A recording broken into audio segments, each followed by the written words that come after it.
Broadcasting live from sunny South Florida, and the best way to start your Saturday. This is KMA Talk Radio.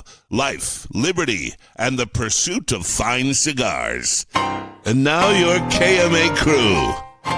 The man with the scoop, William Cooper. Alex the Goat Tavella. And always telling it like it is, Honest Abe Dababneh. I like to smoke them like the Winston Churchill, like John Kennedy, yeah. Remember Coach Red Auerbach, smoked up for victory, yeah. Well, you can take my wife, you can take my car, but you can't take my big cigar. My cigar.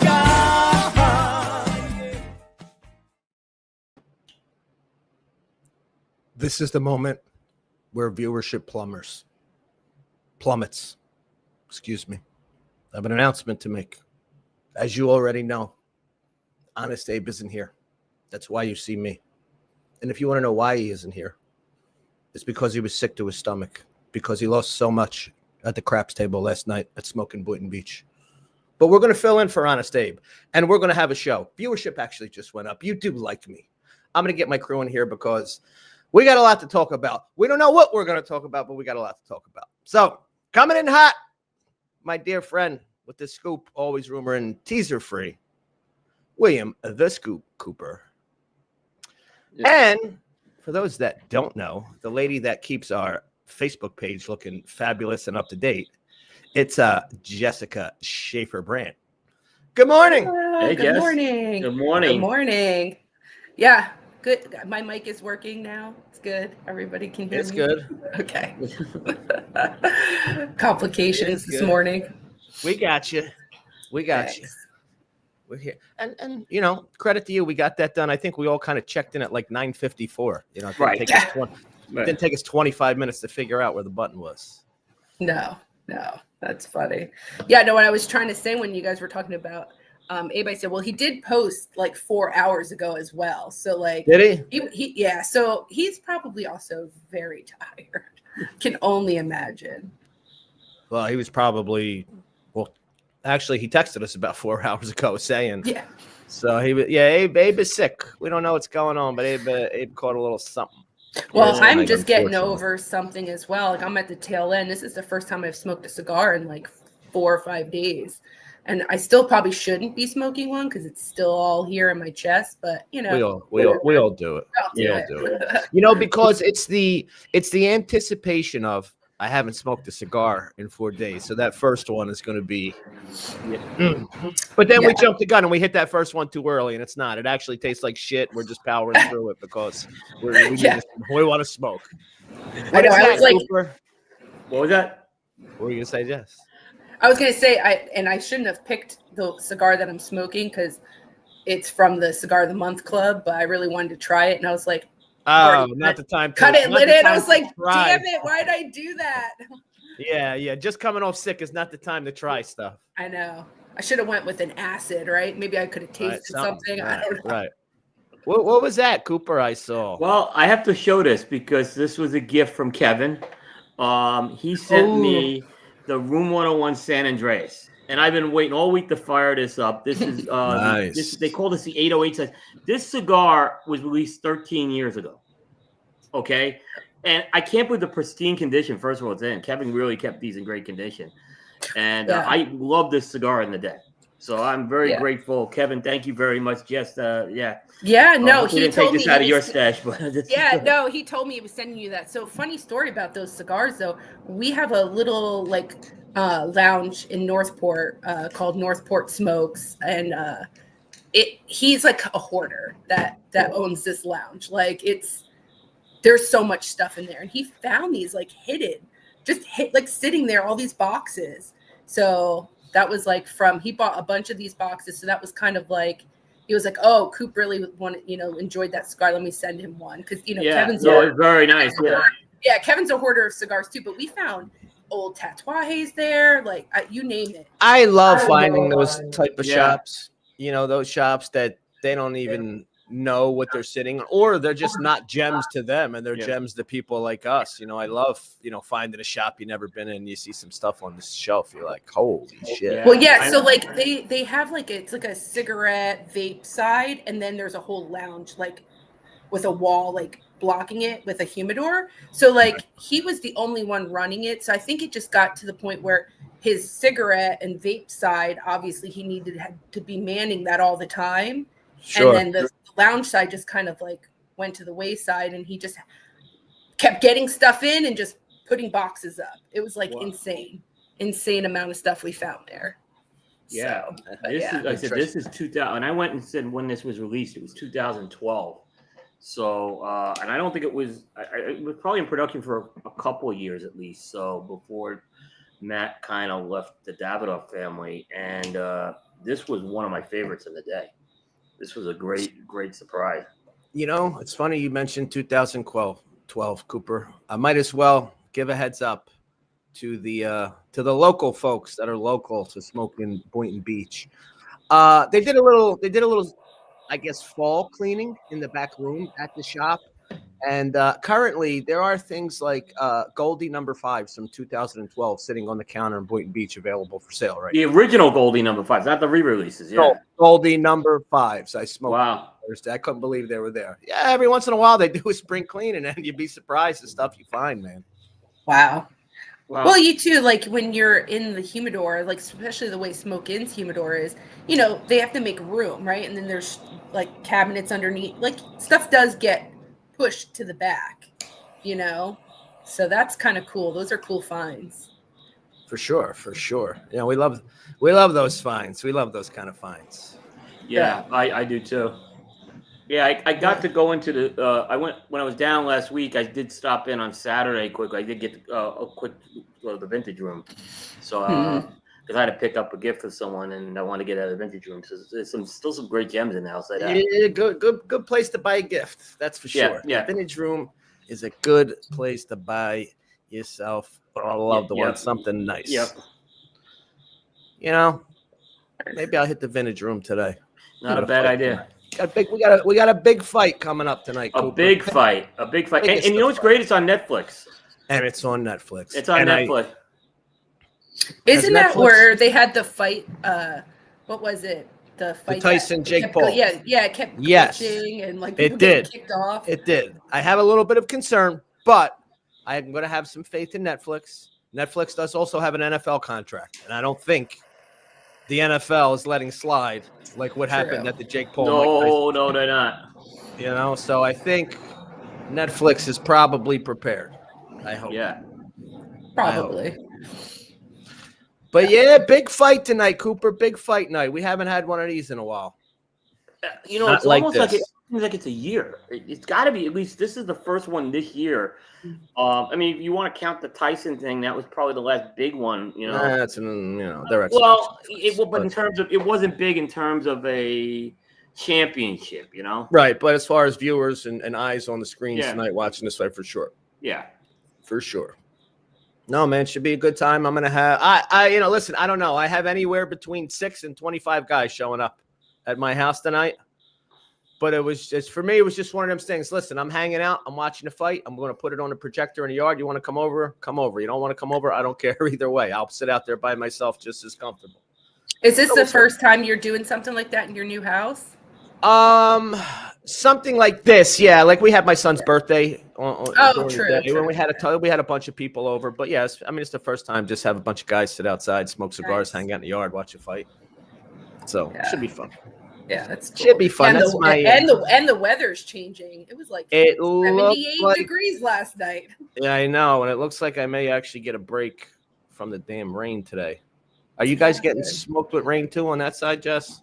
Oh yeah, every day, like 3 times a day, and it's just gross. It's just like that gross time of year where the rain, it doesn't go away. The ground doesn't soak it up. Everything is just wet and gross. Right. What about you guys up in Carolina? Are you getting any of this rain, Coop? I mean, we're getting rain nonstop. We have some overcast, but no, we're not getting what you guys are getting. Yeah. Lucky for you, but hopefully it holds up today. Yeah, I escaped Baltimore. I was in Baltimore this week, and I escaped. The rain came up there like later in the week. I escaped that. Yeah. So what is everybody else smoking today? Let's 601 Yellow from Alex Lancaster in the morning. That is a bold Strong choice. Yep. Yeah. Hopefully I saw not somebody 5 smoking a.m. the new McAuliffe Green. I smoked it. Preston. Yeah, it's so good. Such a good I That think is- it's really good. Very good and very approachable. Like I could smoke that now, and I'm not a big heavy guy. First thing going. I'm not a Modafina person, and I like that cigar. That's good. We're talking up the green, and Dan is smoking a red. Of course. You know what's funny though is that I said, I don't think I've tried the black. I've tried the red and the blue and then the green, but everyone says they love the black or the red, but I think You the haven't green tried is the a black? nice. I haven't tried the black yet. I love the black. Yeah. The black's kind of Love the where it black. is all, it's kind of everything builds off the black in a lot of ways. Yeah. So it's a stout cigar, but it's not one that will knock you down for the count either. But it's a stout cigar. Yes. Yeah, Not to toot our own horn, but I am preferential to the box press, the exclusive from Smoke Inn. It's in my steady rotation. I keep a box in the humidor. Just it has that extra little bit of size, and it's a different smoking experience smoking the box press. It's become in my regular rotation. So well done for those guys, and well done on the green. Really Kevin well said done on that green. my favorite is always the new one. That's funny. The new color that they come out with. That's his new favorite. It's always the case with us. Like that's what we kind of do. But I was like, because again, Modafina tends to be a little too earthy for me at times. But this one's packed with flavor. I mean, it's not that like bland earth flavor, that's for sure.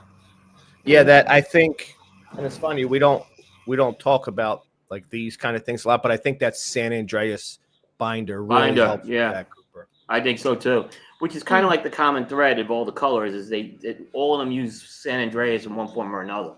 Right. Yeah, I really enjoyed it though. It was such a nice, smooth cigar. No, they did a good job. They did an excellent job. I think the green came out nice too. That green color pops really nice. It stands out clearly. Yeah. Well done on those guys. Well, Summer of Saka officially in the books. That is see you next year. Sakaween is Sakaween coming up. Yeah. But at least Sakaween is not the whole it's not as involved as Summer of Saka. Sakaween is really just, you know what? We got a bunch of leftover shit. What are we going to do with it? Some people miss. Some people didn't get one here. Gotta get it. What are we going to do with it? So I get it. Even though we get big spoonfuls of Saka, but I also get it. Yeah. Pretty cool night at Smoking Boynton Beach last night, though. We had a little casino night with the Altadis crew with the release of the new Monte Cristo 90th. Yes, nice. I had a chance to smoke that. It's very good, that cigar. It is very good. I smoked it last night as well. I got to say, man, I feel like they've really done a good job with Monte Cristo. Yeah. I feel like when I got into the industry, and even just when I started smoking cigars, there was two Monte Cristos. There was Monte Cristo White and Monte Cristo Classic. I mean, you had like Platinum and kind of, but they were just kind of all, Espada. They've really, Monte Cristo has really, I feel like, taken on a new life, with the 1935, the Nicaragua, all the new releases. They really have brought life back into that Monte Cristo brand. It's not just the brand that you got to have in the humidor because it's Monte Cristo, and people that don't know anything cigars are going to recognize Monte Cristo. Yeah, right. It's not. They've really done an excellent job with that brand. It's no secret. I have like an affinity for these types of brands that are historic and old. Sure. And I think one thing that they've done Altadis very well is, yes, they have come out with new releases, and they've done some modernization. But when they were doing the modernization about 10 years ago, they were just coming out with radical type of packaging, and it was just too far, deviating off the past. And I think what I've seen, like especially since Raphael's got there, is he keeps those classic elements of like Monte Cristo and Romeo Julieta, and he kind of is able to embellish it. Like, look what they did with the Romeo Julieta Reserva Real Nicaragua, just with the blue band. They kind of, but they kept the kept design that classic look, right? But that blue band just gave it a whole new feel. Absolutely. Yeah, and I think with this 90th, it's definitely different in terms of color and everything, but it still looks and feels like a Monte Cristo. Still looks and feels like a Monte Cristo. Yeah, it still has all the classic beauty of Monte Cristo. The humidor that thing comes in is absolutely beautiful. And you're right, Coop. You know, we don't necessarily always have to go like classic, or drastic off the cliff, something new to revitalize. Let's just.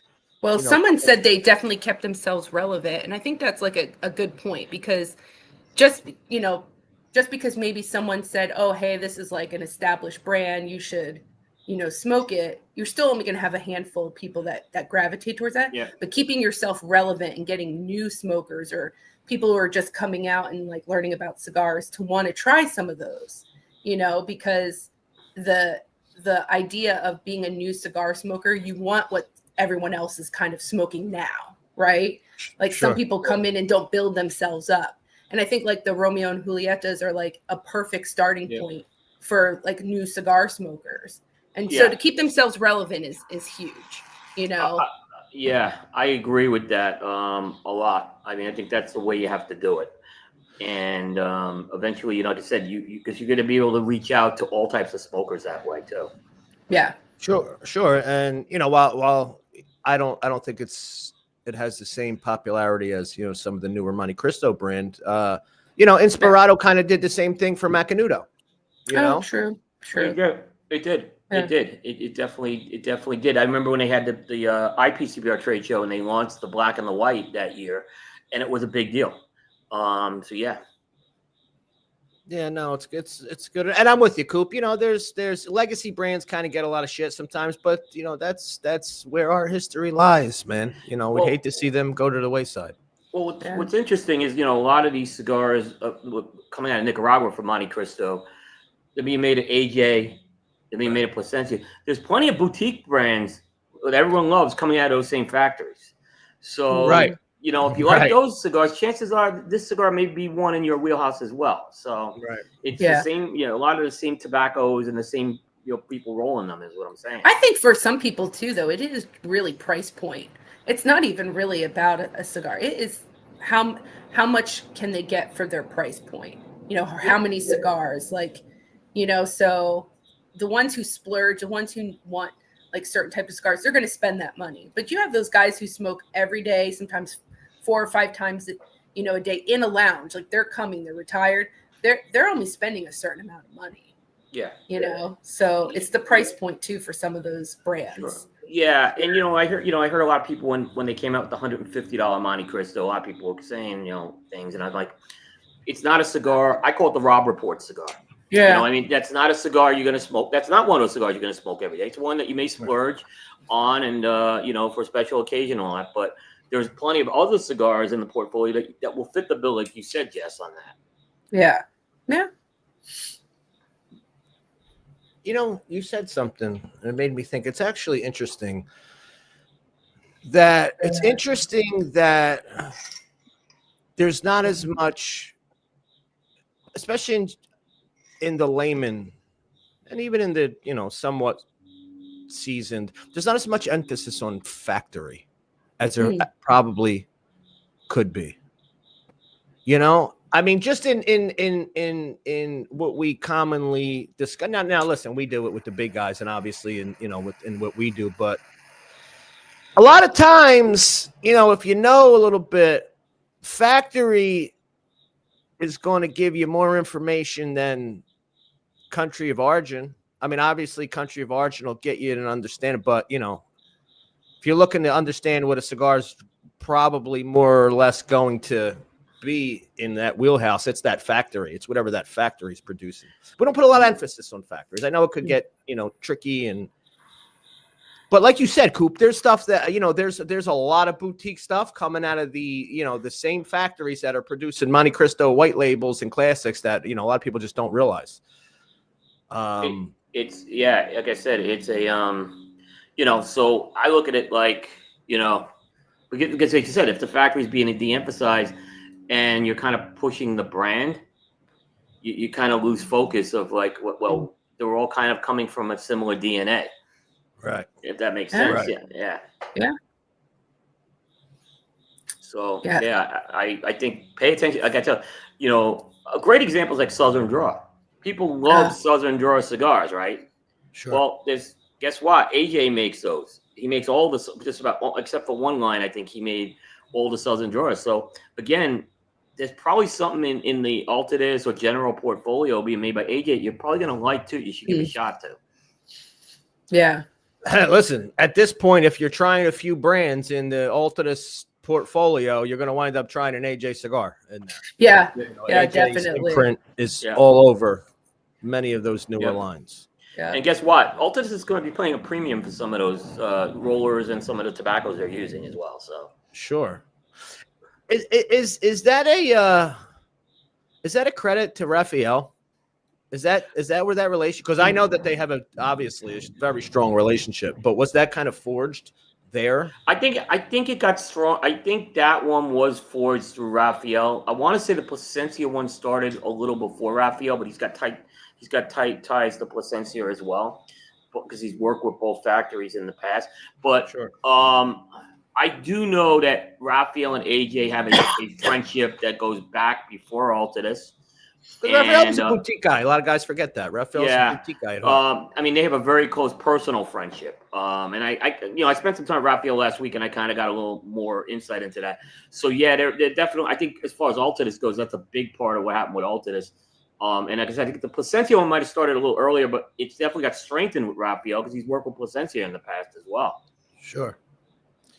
Yeah, See, now I love Plasencia cigars. And I know like a lot of people somewhat have a little issue sometimes with their price points, but I will always buy a Plasencia. I find them to be fantastic cigars. Well, but that's another one too, though. You may not necessarily be buying a Plasencia, but there's a good chance you're smoking Plasencia. For years, Plasencia was trying to have cigars with their name on it. And it was failure after failure for a long time. They just couldn't do it. They were making great cigars for everybody else, but when it came to trying to sell cigars with their own name on it, it was tough. They finally turned the corner in 2017 when they came out, I think, with the Alma series. And they kind of really focused on brand development, which I don't think they were really focused on before.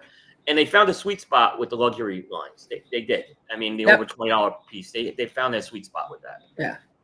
Yep. I agree. Kevin, that's a good question. I think it doubles off of my state. It's just not that important. We don't. So I have a little theory on that. I think most small companies would love to disclose the fact that they are working with this prestigious factory. I think they are told they can't in a lot of cases. And I've had several companies tell me they can't.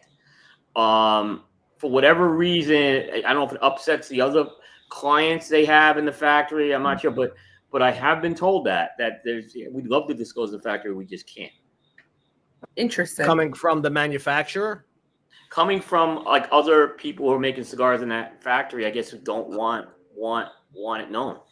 Gotcha. Yeah, gotcha. And maybe it's something because maybe there's again some of the same tobaccos are being used or whatever. Yeah.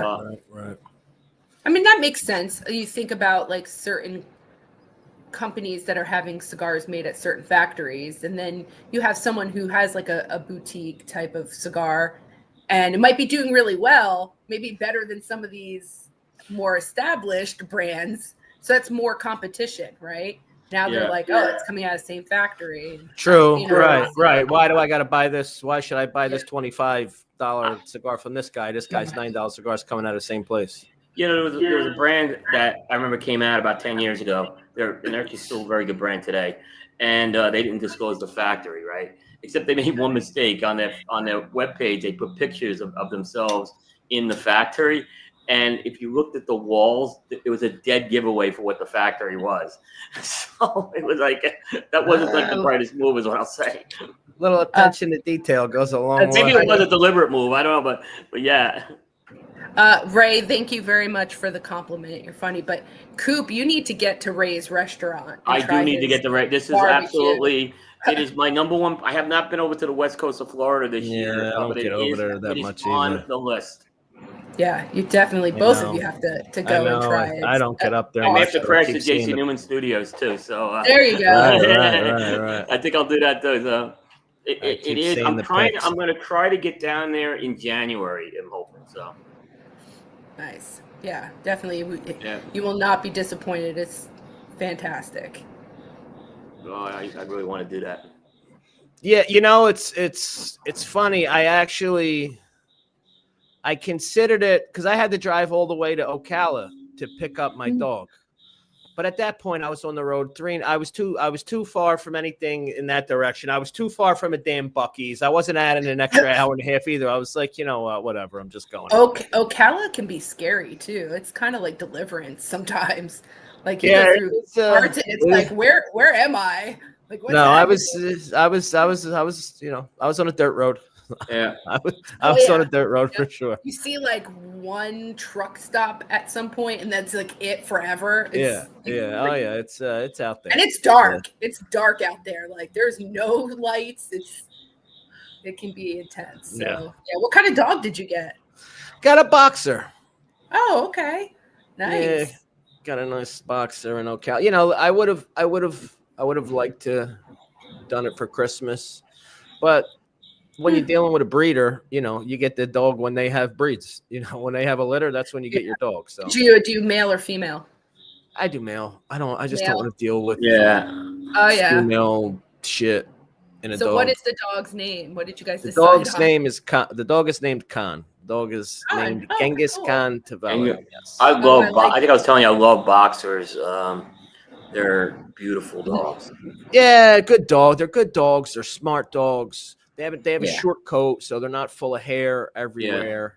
Yeah. They have a good amount of energy, but not like overly. Right, which is listen, I send the dog and the 4-year-old in the yard. I shut the door behind them and I let them have at it for a half hour, 45 minutes, and everybody's burnt. So it works. So far it works. The dog experiment is going. It's going well. So far, it's going well. He's even only relegated to pissing in the kitchen at this point. So we're getting there. That's not bad. That's progress. Progress. It's not even 3 months old. Yeah, we're getting there. Cute. So, Ocala is it's horse country. It's hills have eyes country. Absolutely. You know, there's a whole central part of the Panhandle. It's kind of an interesting part of Florida. Especially when you go down to the Lake Okeechobee as well. It's very different than what you would say. Yeah. Well, as they say, the further north you get in Florida, the deeper south you get. Yeah, it's true. That is very true. That is true. Yeah, I mean, I'll be the first to admit I do not live in the south in Palm Beach County. But Lake Okeechobee almost reminded me of Arkansas in a lot of ways. Isn't it weird? And it's strange, yeah.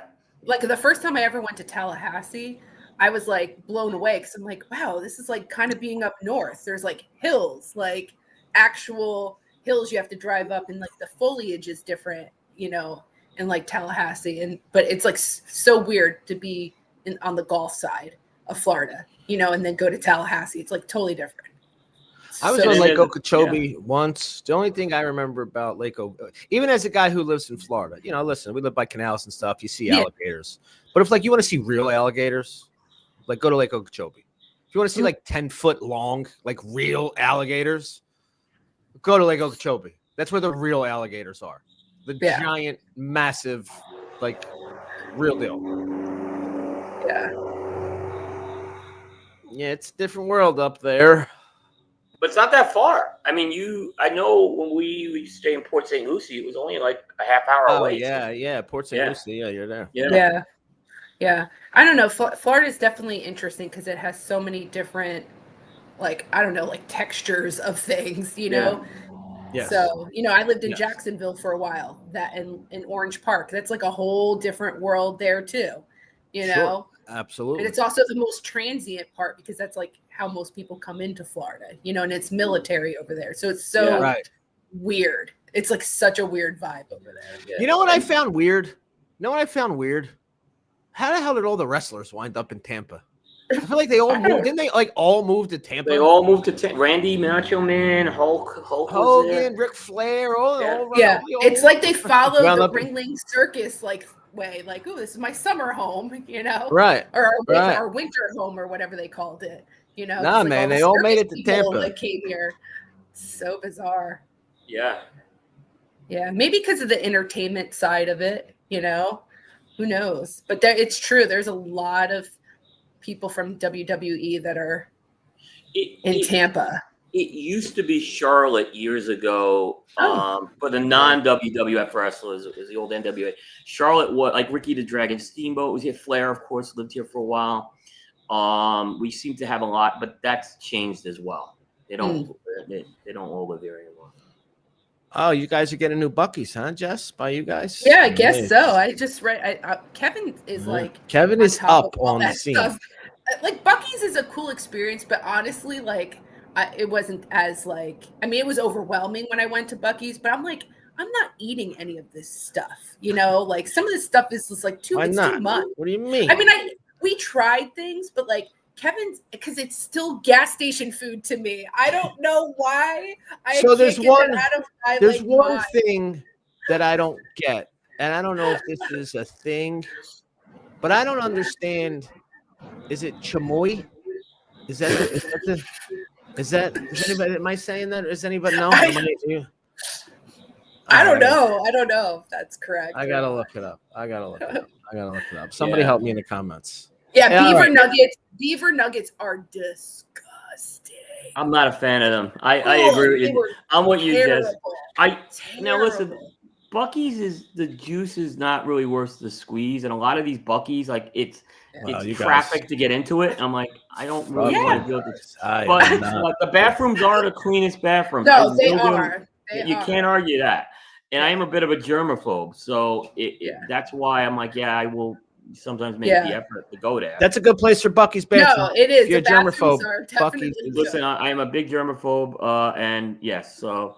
You know, and I don't need any clothing with a beaver on it. I don't care about all of the, Oh, this is just this. I can't believe what's going on. I just can't believe. I'm sorry. When I was a kid, when we used to drive from Jersey to Florida, we used to see all the signs for south of the border. My dad would never, ever, ever stop.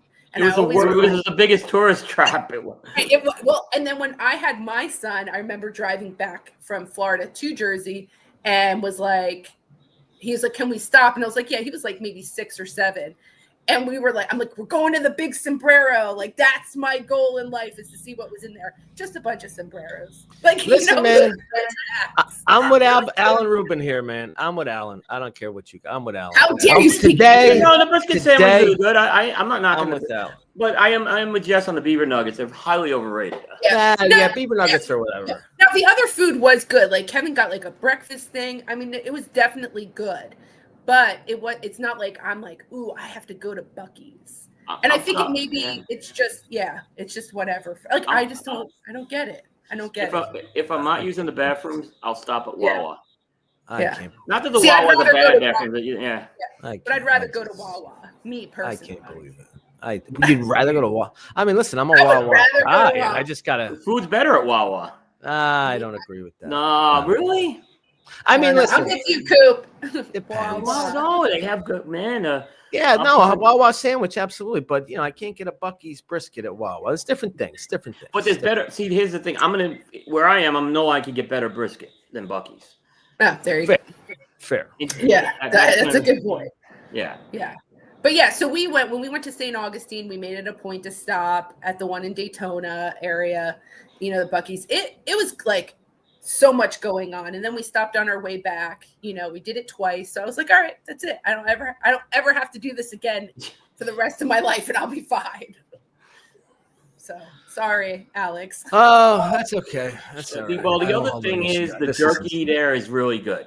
Okay. It's not their cheap. jams. Their jams are really good too. Yeah, if you're I got a little grief not bringing jerky back from my drive from Florida last They have week. good jerky. Because I did not stop at Bucky's, so which is why I made record time getting back. So, Randy Bush, Philly's Karen got everything she deserved. Absolutely, she got everything she deserved. Oh gosh, listen. General rule. Give the ball to the kid. Unless like you're catching Ohtani's 600th ball and you're about to hit a payday. I get that kind of stuff. Look, I get it. General rule, give the ball to the kid. You give the ball to the kid. That's the rule. You know, nobody cares about, you know. Yeah. You know, when they first showed the clip, though, it kind of showed like it was in front of her and some other guy, but it was like a row in front of them. Yeah. But then that other guy who with the kid, you know, he walked over, but he just picked it up. It was a scramble. It's not like he ripped it out of her hand. It was a scramble. But you know, that's what happens. That's what happens. It was I was like, whatever. But then like Kevin and I were talking about it, and I was like, then she comes over and she gets in his face, and like, I mean, I just was kind of like, come on. I have one thing to say. The team has rallied around this. Yeah, been, like, on fire since this happened. Yeah, oh yeah. I mean, this poor Phillies, Karen. But I felt bad because some woman looked like her, and people were trying to hunt this woman down. Yeah, and the lady had to make a profile. I know. She's like, "Hey, man, I am not that lady." Lady, like, she's like, I'm a Red Sox fan. Like, she's like, don't mess with me. Like, I felt bad for her. You know, look, like you know, especially I can understand you're in the moment. The minute you start walking over that guy, you see he's with his kid.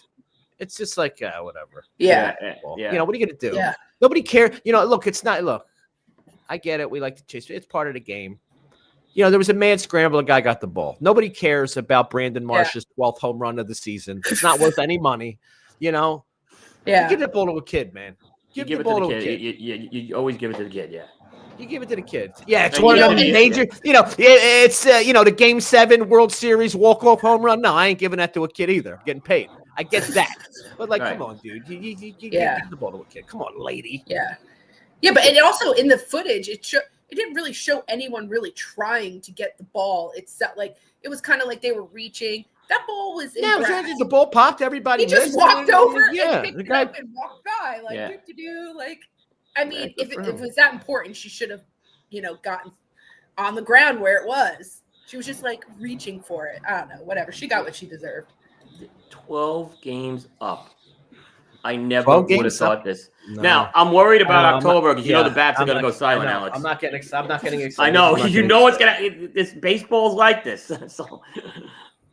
Have you guys ever seen the video of the – I mean – he had to get the Dad of the Year award that year.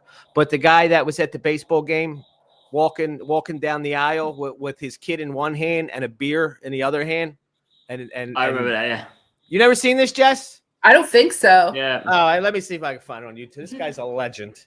I do want to say that I agree with Alan about you know, people do really need to stop harassing her, though. Like, I agree with that. 100%. Yeah. Well, like listen. Here's what I say. Look, social media is a made-up place. It's not real. It's not real. So if you want to continue to torture Philly's Karen, torture forever. I don't care. The minute you start trying to find out who she really is, that's you know, or like make assumptions about her. Right. You want to say, hey, she's this cranky old lady who did it. I'm fine with that. But but after that, that's it goes too far for sure. Yeah. Is this it? Well, she can make a lot of it go away. That is true. Just apologize. Yeah. People will forgive you for a sin you commit when you but well, you know, and it's also her actions also reflect like the people that are in her life, you know, her coworkers, her family, like her kid. Like if she has kids, like I don't know, it's like just apologize and try to, you know, be a better person. Right. Like be a better person. Yep. Yeah. It's kind of stupid of her though, you know, to not have made an apology. But who knows, you know? All right, Jess. I found it. Did you find it? Yes, got to show you this legend. This guy is an absolute legend. Let's see. Can we? Okay, perfect. We could see it perfectly. Nice. Beer, kid, ball. Oh my God, get out of here. Secured, beard, legend. Top 10 catch in Major League history. I mean, that's come on. Impressive. One-handed grab, kid in tow. What a It's crazy how that kid just kind of stayed though. Let go. He was like grabbed it. Yeah, man. That wouldn't have been me. Nuts. That wouldn't have been me. I'd have been a mess. No, that was definitely been a cool mess. though. Well done. Nice. Yeah. Well done. Raphael, the world traveler, currently in New Hampshire. He had his lobster Morning, roll sir. yesterday. Oh, very nice. Yeah, we were talking about the chocolate pizza last week. We had in the Dominican was epic. And by the way, I was smoking a Monty 90 when we had the chocolate pizza. Chocolate pizza, huh? Oh, Yeah, what it is was that? just- it's like a pizza made out of chocolate. kind of. It's more like a pastry type of crust though, with chocolate Okay. sauce on it. Yeah, Oh, it was life changing. No, there's a place. They got a couple of them now, and they're originally in Miami. Mr. 01 Pizza. Dave Portnoy gave them big reviews, but they make like a dessert. It's like Nutella and chocolate pizza. Just like you said, it's more of like a pastry dough type. But yeah. Oh, Alex, I went to Hot Dogopolis on Saturday. Did you? Yes, on the way up. I got the buffalo hot dog or whatever it is. Oh, it was great. No, that's a great. It's just look. I forgot to put pictures up of it, but yeah, it's not fancy. It's not, but he's got great hot dogs and he's got some cool, weird game sausages. Yeah, if you want to try some cool shit out. I like Hot Dog. I'm into that. Yeah. Yeah, it's just a local. It's just a local hole. It's literally just a local hole. It's not fancy. There's a great stretch of places in Boca, by the way. In that area. That stretch right there. There is a bunch. B&S is not far from there. Yeah. Right. Yeah. Right. Very underrated for food is what I'm gonna tell you. That Federal Highway in Boca. Cooper, NFL thoughts. Week 1 down. NFL's back. I thought there was gonna be a little suicide in Philadelphia, with the Cowboy game, but they pulled it out. Yep. Jalen Carter's just got to understand. Listen, I don't. I agree. He did a dumb thing. We all saw the video. He got provoked, but guess what? Jalen Carter, you got to be smarter. Dak got you. Yep. He fucking got you. Yep. You bit. Dak's no dummy. You bit, and you got to realize you're not a second year rookie anymore. Like you're a cornerstone of the defense. You can't get yourself tossed out of the game before the game even starts. Yeah, I was in Baltimore the day after the Ravens-Bills game, and that was a tough pill they were swallowing there. Sure, it was a tough one they were swallowing. There's Super Bowl hopes in that city, right? And that was the game of the week for sure. I didn't see most of that game, but what I saw, parts of it I did watch. I watched the replay and stuff like that. It was a great game, and I think the Giants could be the first 0-17 team this year. I really think they're bad. I think they're that bad. I mean, they are. They are, and it's a shame. It's a shame. To be that bad. I mean, it's a shame to be that bad. It really is. No, it's just. Really it's not good. Look, it's great for the NFC East when you have all the teams competitive. It's not good when you have a bad team in the NFC East because that is a legendary division in all sports. Those 4 teams. The truth is, Cooper, it's great for the NFL when the NFC East is competitive. Yeah. Essentially, they're all big market. They're all big market teams. No one cares about the AFC South being competitive. No disrespect to the teams there, but it's not the history there. NFC North is the other one that's really historic, I would say, because you got those 4 Great Lakes teams. Yeah, right. Yeah. Jess, you guys are more of the college crew, huh? That's Kevin. I mean, that's Kevin's Ohio State Kevin, and all that big stuff. Ohio State. Now, growing up, my brother played football and wrestled and did all that stuff, and he was really into. Where did you grow up, Jess? I grew up in New Jersey. What part of New Jersey? What part? In Edison. I was born in. Oh wow! I grew up. I lived in Staten Island for a while. I went to Rutgers. Okay, yeah. Rutgers, Rutgers is right a couple towns over from Edison. Yeah. Yeah, almost all my family still lives up in that area. Throughout, some in New York, some in further parts of Jersey. Menlo Park Mall. Yeah. Menlo Park Mall was the Menlo Park Mall. Yep, and we used to go there a lot. Yeah. Yeah. So, and then when I was like a teenager, we moved up towards Hunterdon County. Outside, I lived in Frenchtown. Nice area up there. It's like it's unspoiled very New Jersey. country. Yeah, it's unspoiled New Jersey up there. You're the last exit before Pennsylvania. So yeah, you were on the Delaware River and stuff. Yeah. Yeah, I used to go to New Hope all the time and do all that kind of stuff. Upper Black Eddy. And so, I got kind of best of both worlds, city life and country life a little bit. and stuff. So, but yeah, my grandmother was the nurse that delivered all of us grandkids Oh, cool. at Muhlenberg Hospital. Yeah, Wow. that's pretty crazy. Yeah. But yeah, so growing up, I played sports, but like I don't know. I used to go to Penn State games. Like I used to do all that kind of stuff. And then as I got older, I just didn't care anymore. I didn't care. So Kevin makes me wear like Buckeye stuff, and like he blames me if I don't wear any Buckeye stuff. If they lose, it's my fault. Like got me like those big beaded Buckeye. I'm like, I'm not wearing this. Yeah. Like, this is not my thing. Well, my son, who just became an air traffic controller, he moved to Columbus, and he was like, this city is all Ohio State. I mean, he goes, it's like, he says that's like bigger than any pro. I said, yeah, it's a big deal there. Yeah. Yeah. Oh, born in Newark, grew up in Seaside Heights. Yeah, Seaside Heights was my old stomping ground. We always Jenkinson's Pavilion. Yeah. And, know, Point Pleasant, all those places. Yeah. Point Pleasant, everything. Yeah. It's great over there. Red Bank, that area, pretty nice. Yeah. Coop, I'll tell you, I hate to say it because I'm a baseball guy, and I hate to discount baseball, but this time of year, especially once you get to October and we get basketball, this is when it just feels like sports is back. The baseball season's a long season. There's a lot of time that, even though baseball, this is when it starts to feel, it's like sports season again. You know? I would say that late September, early October. Once we start getting the basketball a little going, and sports is in full. There's actually a point I would say it's like late October, early November, where all four sports are actually playing at the same time. But I say when you start to get that cooler crisp in the air, there's something about the sports landscape that gets better. Yes. Yeah, that doesn't happen here. No, we don't really get that crisp, cool air too often here. We'll get it like now, like it's still a little early here, but now maybe probably in another couple weeks we'll start getting that in the morning here. So yeah, when does leaf peeping start in that area?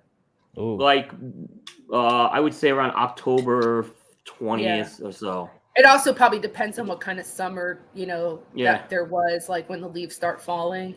Yeah, by Thanksgiving, it's when all the leaves are down on the ground by us here. Yeah.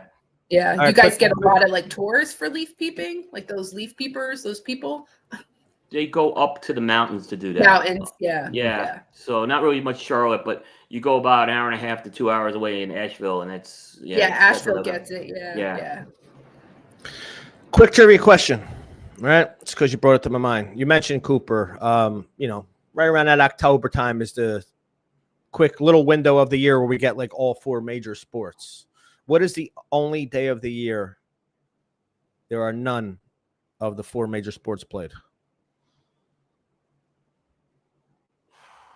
That's a good one. It's actually easier than you think. None of the four major sports. One day out of the year. One day out of the year. Basically there's a sport. Huh? Is it in October? It is not in October. Oh, okay. No, it's not in October.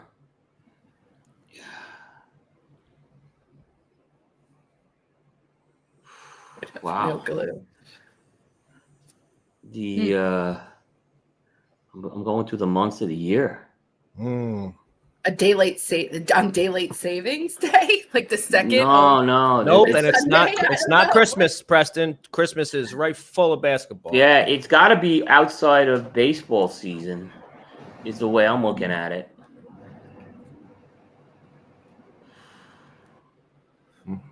Wow. It's not Christmas Eve. Yeah. It's not Christmas Eve. No. You want to keep working, or you let me? Want to keep working? Let me work it a little more. Work a little more. It's not Christmas Eve. I'll give you a hint. Here's a hint. It's not a holiday. That'll help. Let's get. I'll take that off the table for you. It's not a holiday. It's not a holiday. It's not April 15th.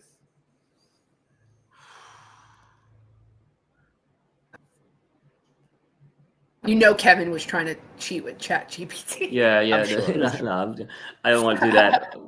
I don't fault anyone to do that. It's not like, is it mid-February? It is not. I'm going to give it to you because somebody in the audience finally Okay. got Black it. Friday. It is the day. No, it is the day after the Major League Baseball All-Star Game. Yes. It is Yes. the only Good. day of the year there are. I none should have of the got that four one. And major sports. this came up on our show. How like Especially when I took off holidays, I figured that might have got you there, Coop. Yeah, and yeah, that is Black Friday is actually becoming a big sports day. It's always been Right. a college sports day too. Yeah.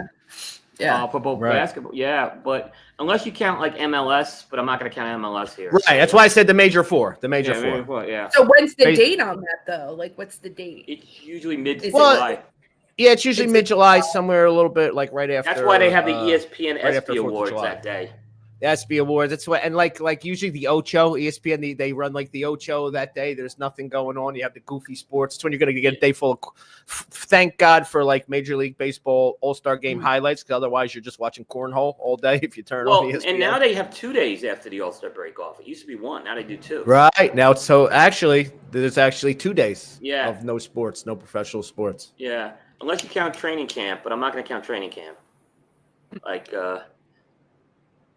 Philadelphia is still the one game city where I think they report scrimmage games by the Eagles on WIP. Right. Literally. What do we do for report on the scrimmage games? Yeah, Yes. that's how big football Yes. is in Philadelphia. That was a good trivia question. Yeah. When do you think, Cooper? When do you think that happened? That because to me, and as a kid growing up in a city, we were very much a baseball town. I mean, listen, we always loved our, but the Eagles Right. stunk for a long time. Right. After the Buddy Ryan era, there was and that's when I came up. And, Ray Rhodes, and I mean, we stunk and it was a Phillies town, but the Eagles, I don't know. I feel like that. But when I moved to the area, it was 94. Okay, when I moved into the Philadelphia area, it was already an Eagles town for sure. I was amazed, and the Phillies had just come off a World Series run in '93. Right. 93. So right. I want to say it happened when the Phillies got bad in the 80s and the Sixers got bad in the 80s. Right. is when Because that there was a happened. stretch when. And then the Flyers got bad by the end of the 80s, right? So I Right. want to say it was that late 80s thing. And the Eagles, Buddy's Eagles became, Reggie White, Right. Yeah. Right. True. Probably Randall Buddy Cunningham. Ryan. Right. So I want to say it was the late 80s when it happened because the Phillies were always the toast of the town in the early 80s, from what I remember. Sure. I used to go Mike to Philly Smith, Steve games Carlton. all the time. Yeah. Yeah, Philly Yeah, games that's were what like we the did. thing to go to. Like we went to Phillies games when we all lived the in Staten time. Island because it was easier Yeah. to get to. That's how I became Yeah. a Phillies fan. Yeah, I mean, we in my household we were either like obviously Yankee fans was my dad and my brothers, but we used to go to Philly games all the time.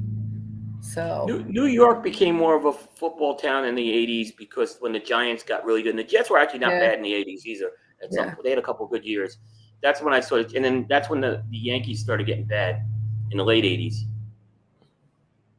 what Man, Kevin I said is remember- Jess the one on the panel to have played a sport. I don't know what that means. I did bicycling. Oh, I did bicycling. Cycling, That was huh? really my sport. Yeah. Did you do sports, Alex, growing up? No, not in high school. I wasn't allowed. By the Yeah, living in Staten Island, you had to be. It was the Okay. Little League. Yeah, Little League in Staten Island was very competitive. You had to be really good to play in Little League in Staten Island. Yeah, the leagues. Yeah. They like my brother-in-law actually went to the Little League World Series, so he was much better than I was. Yes. Yeah, I did basketball, but I did fast pitch softball, and I used to go to No. Wait a minute. Star- Wait Yeah, go a ahead. minute. Wait a minute. Go ahead. Because I made a decision. It's Okay. 10:58. I wasn't going to let you off the hook, but we're going to deep dive into this. I did not know that Jessica was an athlete. Oh, So here's what okay. we're going to do. We're going to take a break first. I'm going to take a break. Then we're going to deep dive Yes. into Jess's athletic history that I was unaware Yay. of. Thank you, Kevin. Thank you. Good job, Thanks, Kevin. Good job. Thanks for putting the spotlight on Jess. All right, I'm gonna pay some bills real quick. Wait. I need a second. There's Summers. All right, no more summer soccer commercials. We don't gotta watch that anymore. All right, we'll be right back.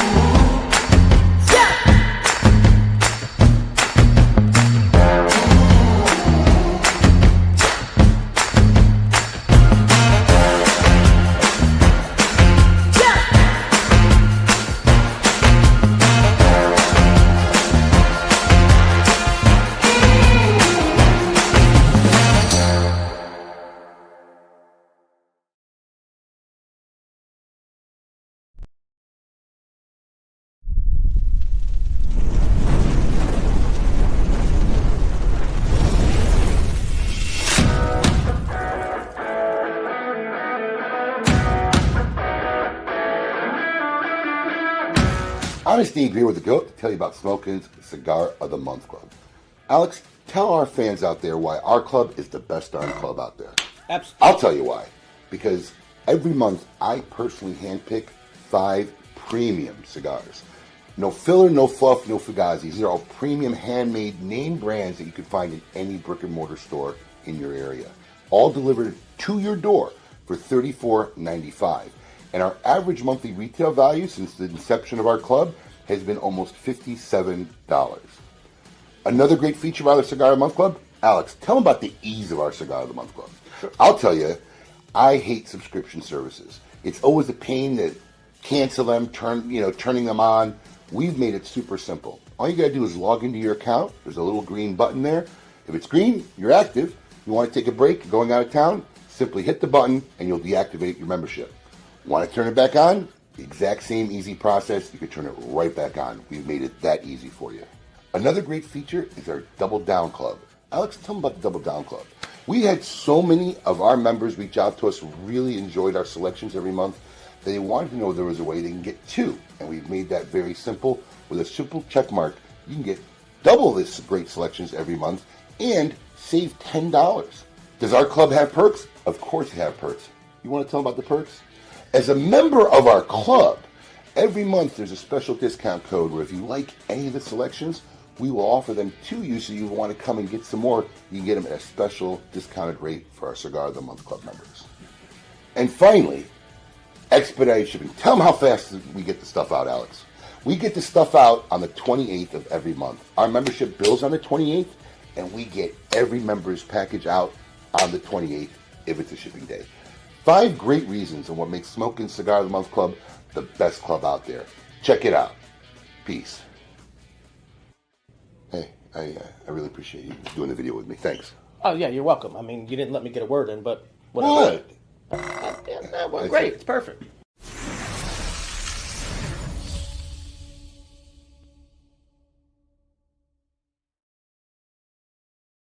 Sonny was right. The working man is a sucker, Dad. He's a sucker. He's wrong. It don't take much strength to pull a trigger, but try and get up every morning, day after day, and work for a living. Let's see him try that. Then we'll see who's the real tough guy. The working man is the tough guy. Your father's the tough guy. To me, that's the best scene in the movie. I wrote that scene in A Bronx Tale because I wanted to talk about the working man. Hi, this is Chaz Palminteri, and I'd like to tell you about my grandfather, Calogero, who I'm named after. Calogero Palminteri was born and raised in Menfis, Sicily. When he came to this country and landed at Ellis Island, he was so overcome with emotion that he dropped to his knees, kissed the ground, and felt the blessings of America. I have fond memories of my grandfather, who loved his family and a great cigar. This cigar is for my grandfather Calogero and all the hard-working men and women who came to this country with just a dream. This is the immigrant cigar. And let's face it, we all are immigrants. This great cigar was voted number 8 in the top 10 cigars in the world by Cigar Enthusiast magazine. Buy a box for yourself or buy it for someone who gave you a better life. Go to Smoke Inn Cigar in Florida and see Honest Abe and pick up a box of Chaz Palminteri cigars. Tell him I said it. What's up, folks? Welcome back to KMA Talk Radio, album number 2. All right, Jess. Little did we know that we had a professional athlete. Oh, yeah. Professional. So, you played sports as a kid, huh? I did. I also did competitive gymnastics and ballet and tap for 10 years, growing up with a former Rockette. Wow. We used to we did performances and stuff. We did cats. We did all kinds of stuff. Yep. Yeah, I did that for 10 years as well. Oh, so quite the athletic one, huh? I didn't know that. Yeah. I mean, I did like competitive softball for a very long time. Like when I say quite the athletic one, I'm including the Rockettes stuff. That's not. Yeah. But the softball was cool because we used to also do a camp every year called Star Maker, where they basically have people who are training for the Olympics help teach you, and then you get chosen for teams, and then you travel and do stuff. I did that for years. But yeah, I was definitely heavily into sports. Like my family was. My brother was a wrestler, very competitive. Like my parents definitely pushed us to be very much into sports. Not my sister. My sister was not a sports person. She was dainty. Like she's the oldest, and she just was like, no, nails, makeup, hair, fashion. That was like her thing. But my brother and I were very, very much into sports. See, that's good though. When you have you have a sports family, like it's part of the life. Like, because like for me right now, I'm a sports guy. We're not necessarily a sports family. Like I'm dreading if and when the like traveling teams and that shit starts happening. Yeah, which is funny that my sister never did, but her son, he's on a traveling baseball team right now. Like he's 11 years old, and he's like heavily into baseball and karate and football and stuff. And so it's weird. So some of it probably rubbed off on her, even though she wasn't. Right. She's like competitive for him through, like vicariously through him. It's funny. Cool. Did you have to do the traveling thing? No. Well, with cycling, I did when I was older, but that was like I was, in college by then. As a parent? No, I did not have to do that. Yeah. We all kept it local. We all kept it local here, so it was easy. The only one was a couple of the swim meets, but they weren't like overnight travel or anything like that. Right. I was gonna say my oldest, that's what he ended up being really good in, was swimming and soccer, and swimming was like the best. I was like, good. We don't have to go anywhere. It does cost money. People don't realize that like it is kind of like a costly thing to be a swimmer, but especially like on a high school level, But I loved when he was swimming because I was like, good.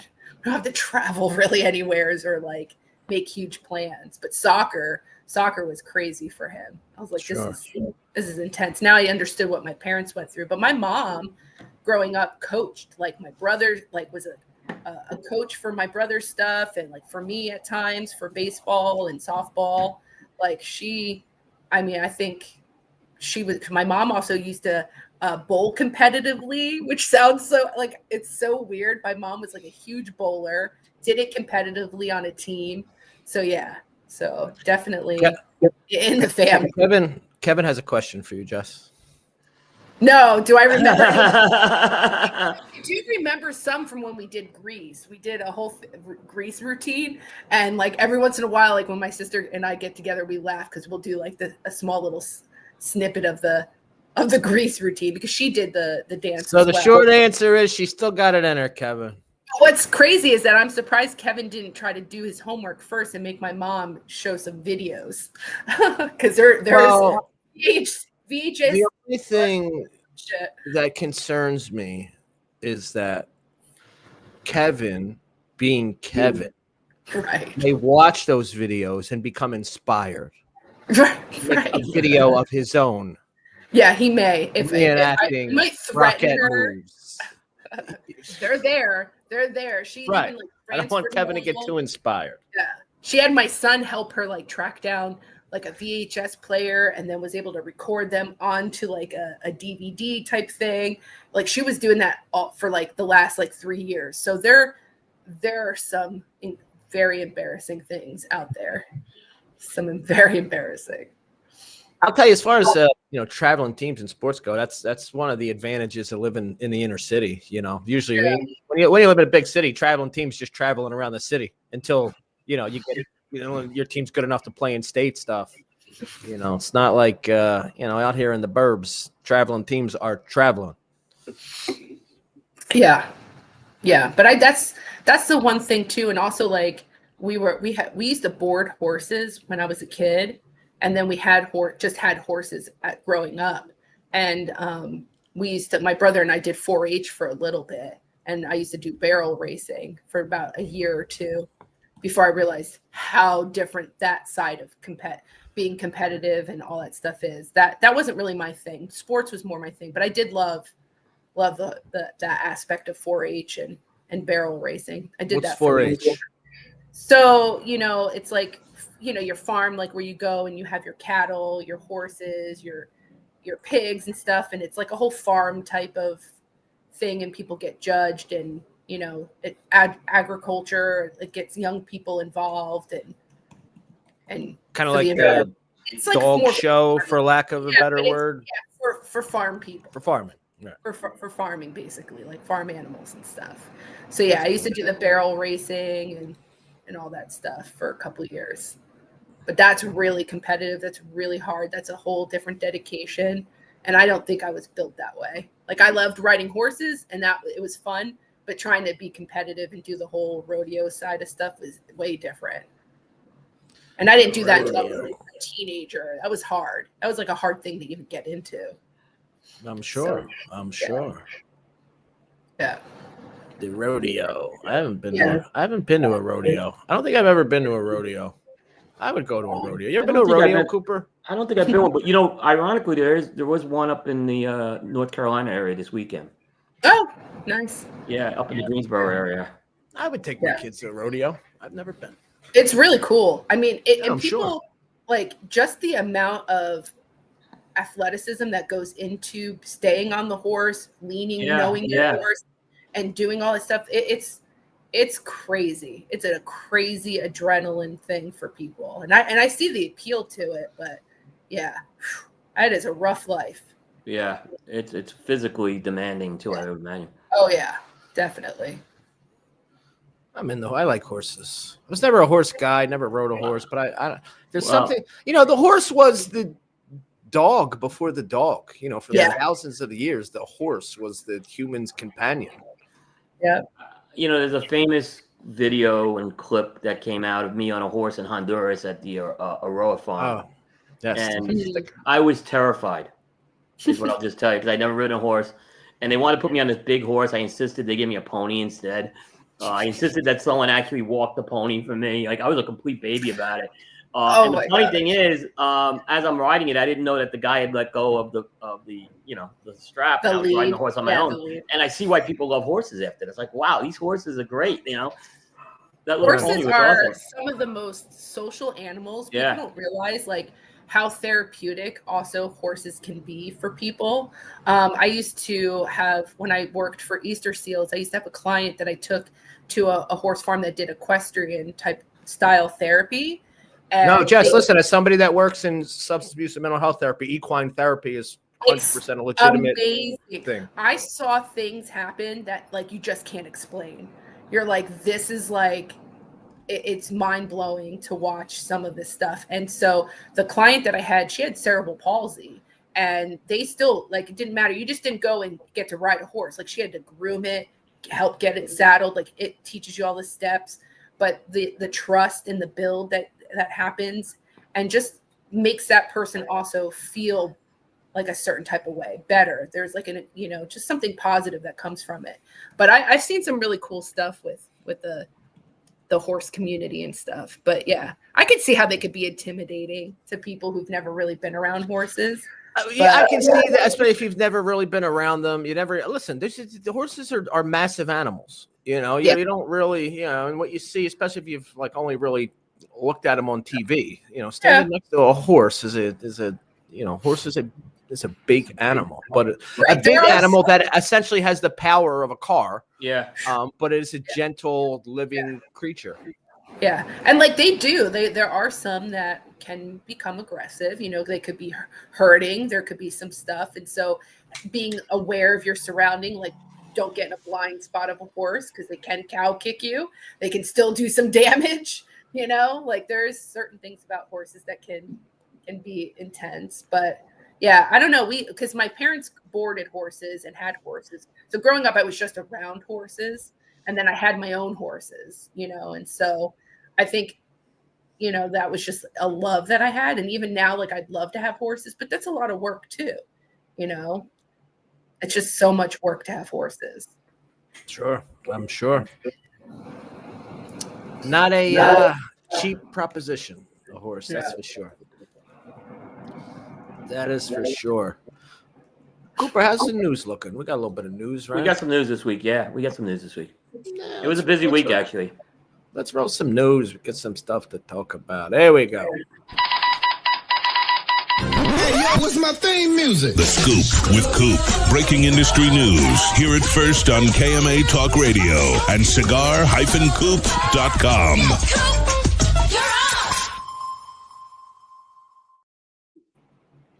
Alrighty, Cooper.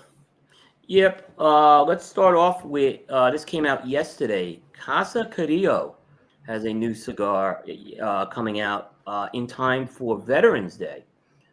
This is a cigar. It's called the Battleborn. There you go. Yep, there is. And they're doing this cigar. It basically is a tribute to the veterans. The size of this cigar is actually called Warriors. It's a large Parejo that is a 6x56 Toro.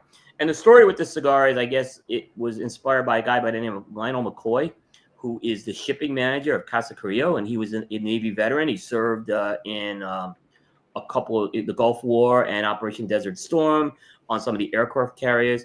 And they're doing this as a tribute to the veterans. It sounds like it's going to be an annual release, it sounds like. And what I liked about this is how they kind of took those Perez Carrillo that design that you see on like the Encore and the La Historia, and they kind of put this camouflage thing around it, which is really, they're doing some really good packaging with this right now. I agree. Yeah, really cool. And if you're interested in the blend, it's a Connecticut broadleaf blend with the double binder and Nicaraguan fillers. It's going to be 2,500 boxes of 20 cigars. Suggested retail price is $22. Although they're going to be doing some events where they benefit various charitable foundations for the veterans. So that's probably going to play into that as well. And these are going to start shipping this month, so limited retailers, and then next month they'll be available nationally. And how many boxes? They have 2,500 boxes of 20. So there's going to be a lot of cigars. Yeah, it's a lot of cigars. But I like what they're doing with these. They're not a big limited release brand. No, and they used to be years ago. They used to be, but not anymore. But now, but with the, they did the Pledge of Allegiance, which worked very well and continued. And I would expect that to maybe be, they'll have these 25 and maybe next year there'll be another run. But, and to their credit too, they've also, what this reminds me of obviously is the Pledge of Allegiance.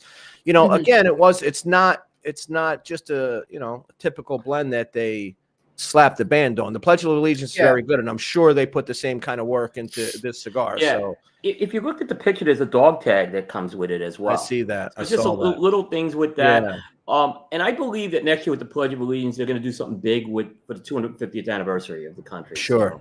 So they kind of hinted at that's coming, so I don't know what that's going to be. So definitely, this cigar I definitely want to smoke, even for a variety of reasons. Just the blend and the whole concept around this. I think it's a really cool concept that they're doing, and I gotta give whoever did the packaging on this. This is some of the best packaging I've seen this year on especially from them. I agree. Really, they really knocked this one out of the park with that. So I'm pretty excited about this release, and I definitely want to smoke that as well. I love it, like even in the back of the box, like in the where it has almost like that just that kind of they did a really good job. Definitely nice. Yep, it's like pixelated, but it looks really cool. Yeah, this will be a hit. Yep, well done. Yep. There was a new Davidoff announced. Well, there was kind of a new Davidoff release announced this week. Yeah, I say kind of because it's actually just a new size. They're coming out with this thing called the Voyages Selection, and it's a sampler. And I think there's going to be several Voyages selections. This is the first one. They're calling it the White Band one. And what they're doing is they took the 4 major Davidoff White Band releases. They put it into a 55 by 5.5 gram Robusto, which they've never done before. So the 4 blends are Signature, Grand Cru, Anniversario, and Millennium. They're going to be selling these at global travel retail outlets, which usually means duty-free. Airport? Duty-free? Yeah, usually it means duty-free, some travel type stores. I don't know if these are going to make it into the Davidoff stores in the U.S. or not. That wasn't clear to me on that when it came out. And they did not have pricing on this either.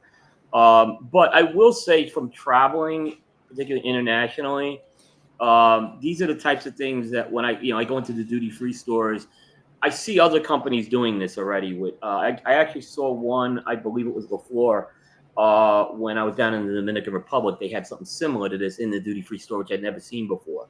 So that's a big market that Davidoff's trying to get into. So I'm trying to find if these are going to make it into the U.S. or not. I'm kind of curious to smoke those sizes. That's why. What do you think, Cooper? I'm thinking 200. I was thinking 149. I thought 149. Well, they're what size? They're Robusto. They're chunky Robusto at 55 ring gauge. Oh, you might be right then. I was thinking about 20 a cigar, a little under 20. Yeah, I did it. That's what I did it at 25 a cigar. Yeah. I could see it in that It's 150 between to 200 that, range. But again, you go okay. So We hope anyway. We hope it's between that. But if we're going into, you may not be wrong, but to go into certain markets, they could be easily $200. I'm Sure. just thinking if these were in Dubai, I guarantee you they'd be $200. Tom says Tom's Palzer says that's stupid. That's a killer blend and should stay out of the duty-free stores. What do you think about that? Well, no, duty-free isn't the same as like a gas station. Yeah, that's kind of where I'm going. They try to make these stores a little more high end. A little more high end, yeah. It's not Yeah. like a gas station. I would like to see these in the Davidoff flagship stores or some of the Davidoff branded stores. Why wouldn't you? Why would you? Why wouldn't you give anything? it to someone like who is a Davidoff retailer and does good work with it? Right. True. Very true. Like I said, I understand there's definitely this is a market a lot of companies are targeting right now. So definitely something. I mean, it's a cigar. I'd love to smoke those sizes to see because I do love all four of those blends. I always do. People, I guess, if it's duty free, is that why do people shop at the airport? Is it because it's duty free? I mean, major airports have like watch stores in them. Like, who goes to the airport to buy? Qatar was amazing. It was now I can see that. Mall. Now we're talking about that. I can understand a place like Qatar. Yeah.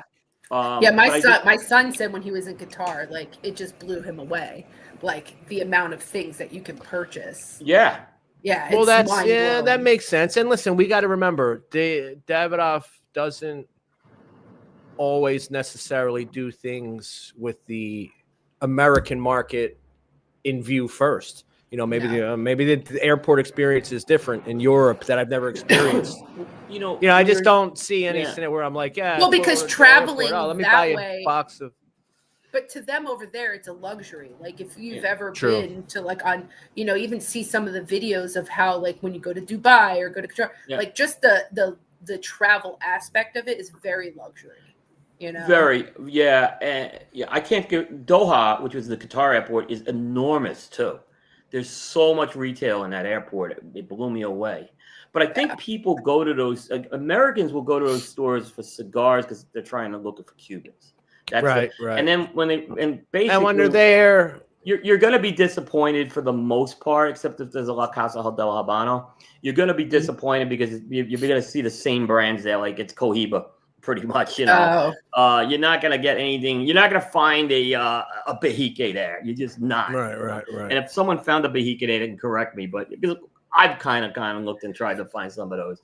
So I see these other companies wanting to put stuff in there. I don't know if this is enough for the average American to get it, but maybe the hardcore consumer, I say, get it. But the casual consumer, they may go after something like this. Interesting. Yeah. Interesting. Yeah. We may see, we may not. We'll see. Yeah. If not, at your local duty free. Yep. What else? All right. This is a story. Last week, I was reporting on some of the Artista releases. I didn't have this one because I was still kind of working on some coming back. This was one of the most interesting releases I've seen this year. And this is a new cigar by Artista. It's called the Art 56 Natural Figurado. Mm-hmm. Now, this is what blew me away about this cigar. They're going to be in 10-count bundles for $18.50 for the 10-count bundle for a cigar like that. That's crazy. That is absolutely the bundle. They're going to be sold. This is a bundle offering. The cigars $1.85. Yeah, $1.85 for something that's like a figurado like that, almost like a mini Salomon in a lot of ways. What's the size, Coop? It's 6 1/4 by 56, so it's not totally small. It's But when have you ever seen a bundle offering shaped like that? Never. Never. I have never seen anything like this. And I'm like, wow. And this is Artista. They make some really good cigars, but they seem to really have a niche for this space. And they are just they're vertically integrated. Yeah. So they can do these kind of things. I don't care how I will definitely get this cigar. 100%. Here's the absolutely. thing. Bundle cigars don't cost $1.85 anymore. No, they don't. Regular bundle Robusto. And if 3 of them don't burn right, I'm not going to get upset about that either. Away $5.75. Don't care. Yeah. Right. And guess what? The Artista's value cigars punch way above their weight class consistently. Yes, is what I've seen with them. And the reason I don't get excited about bundles. I don't really bundles. I don't either, but this one got me interested. But you know why? You know why? Because Buffalo 10 is $5. So I know that they can make a quality cigar at a very low price point. Yeah. Yeah, Buffalo 10 is a great cigar. We always said it, man. It should have been It's the a Rocky great Edge. cigar. They're just missing the oomph to get them over the hump. Because they can do things like this. I think Artista, they do make some good premium cigars. I think they do need to probably get a little better, and that's the more, some of them more premium stuff. I think they can work and get a little more better, but I think I've seen some steps in the right direction with that too. But I was just, like I said, this is only going to come in one blend. They have other Art 56 cigars, which are traditional sizes. This one they're only putting in the natural wrapper, but they also have a Claro and Maduro in the other sizes. So I imagine if this goes over well, we'll see those other wrappers at some point. Yeah. I have a theory. Hear me out on this one. Maybe I'm wrong, but maybe I'm right. Maybe I'm partially right. When Artista first kind of we got on the radar, what was the cigar? Is it safe to say Big Papi? Big Papi kind of put them on the map. Yeah. I wonder if it also hurt them though. I wonder if it also kind of made this celebrity cigar brand thing. You know what I mean? I wonder if you're in New York, you're not buying that cigar. I mean, if you're Yankee not buying that, but I also wonder if the Big Papi train kind of overlooked the fact that, hey man, we're a totally vertically integrated company that makes great cigars and can do this value price cigars, higher line cigars. I think maybe the focus on the Big Papi kind of got lost in, there's a good story there, man, of a company that can, put out great stuff that I just think never got. I don't know anything about Artista. I met Ram. There's just not a lot. They did a major rebrand about 2 or 3 years ago where they had a lot of different lines, and you didn't know that they were Artista cigars. So they kind of just seemed like they get lumped in with any other boutique, right? And it was hard to tell, that this was an Artista. There was one line in particular called the Cimarron, which I thought was one of my favorite blends. And what they did with the Cimarron is they put it under the Artista brand, and they kind of repackaged it and gave it a better identity. And so I think that was a good step when they restructured the portfolio a few years ago. That was a step in the right direction for sure. They put a big A on it, which kind of, it's Artista. Sure. They used to be called Tabacalera El Artista. Now it's just Artista, which I think also. Yeah, I was going to say Tabacalera is what their name used to be. Yeah, man. It's like they got it all going except the name recognition, man. Yeah, like I said, Surgeon's been down to the factory, and he was pretty impressed. I was supposed to go on that trip, and I had a conflict, and this was right before the pandemic, and he went down there, and he was very impressed with that whole operation. Alan said, the company never really had a good sales team to distribute the brand. 100%. 100%. I think they need an ambassador here too. Yeah, they do. They need someone on boots on the ground here as an ambassador. Because Ram's down at the factory. They have another guy named Kevin. He's kind of doing all the behind the scenes stuff for them right now. Mm-hmm. Right. So Kevin Newman. So I do think they need a boots on the ground guy. Yeah, they need a front of the house guy. They need a guy to work the front. Now, are you going to do that do you need to do that for Buffalo 10 and this cigar? No. But for some of these other more premium ones, yes, I would say you do need to do that. Yeah. And I will say they came out with the Big Papi Hall of Fame cigar last year. I thought it was a good cigar. Yeah. They got You mowing The lawns, mowers. Jess? The long guy No, showed up here. He's it's- not supposed to today. Oh, it's at yours, Coops. I was like, That's not me. That's me. Yeah. That's He's not supposed to be here today. He's been told. That's it happens. I thought maybe what it else? was Alex. I was Yeah. like, ooh, is somebody going your house? No. My guy knows he got to come after 12. He comes on Saturdays too. Yeah, no, he usually is good about that, so that's probably a good reason. DuPont has now shipped a new lighter. It's called the Defi Windproof lighter. So it's their Defi series, and it's designed to be a windproof lighter. And what's really cool about this is they use some technology where they're actually, the flame is a combination of soft flame and blue flame, like fused together. So you can kind of see that in the picture. And the idea is they say that is something that's going to make this, more windproof on this.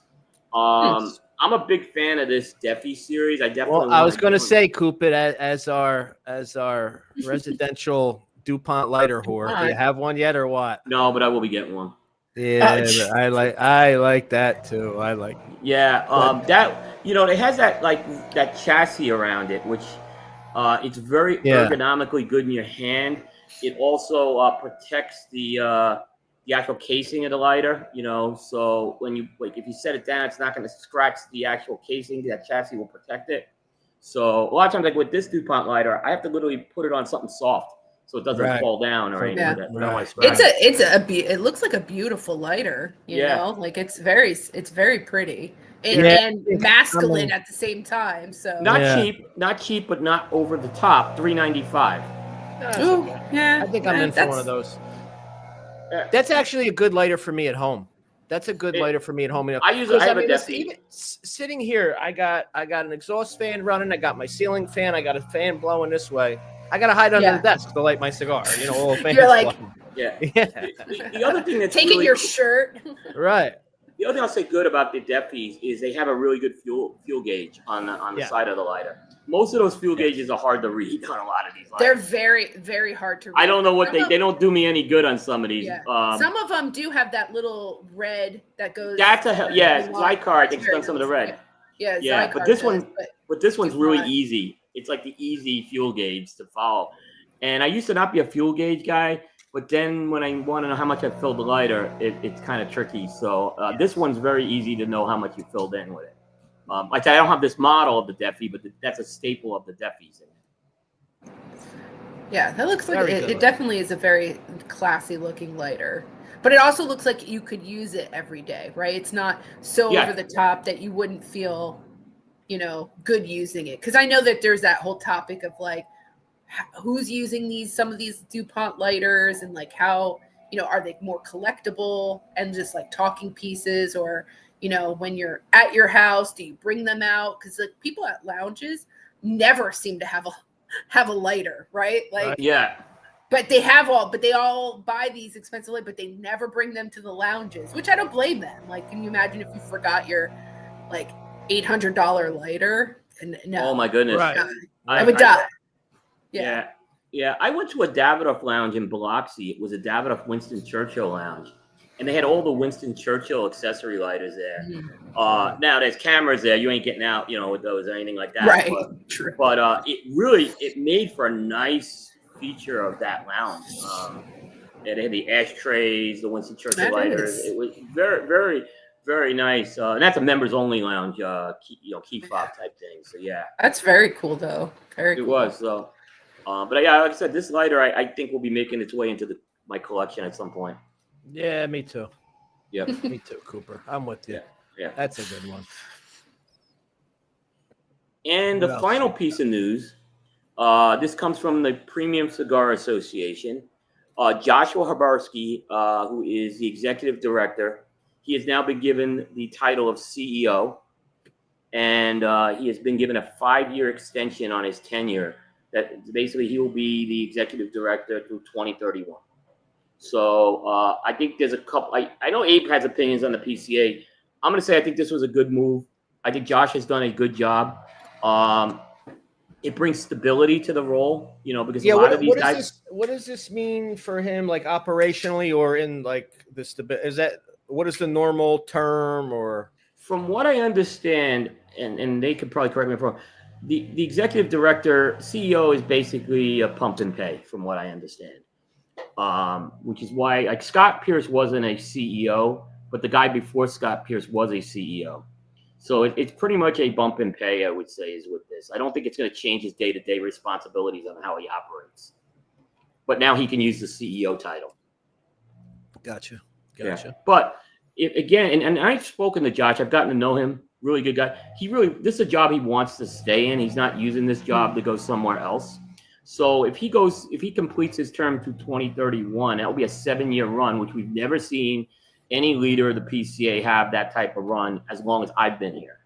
Yeah, but do you think that will also is a good thing that's happening now? There's more consistency. There'll be instead of so much turnover and different ideas and different changes. I do think that. Yeah. I think he has done some things to make this more of a trade organization beyond the trade show, which he needs to. Some of the things I agree with that he's done. Some of the things I do disagree with what he's done.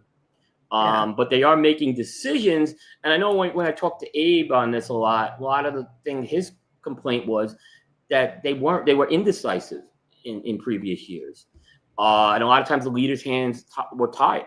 And they're loosening up, I think, the grip on that. The board's letting him do some things and make a lot more decisions. Obviously, the board still has to be involved with things.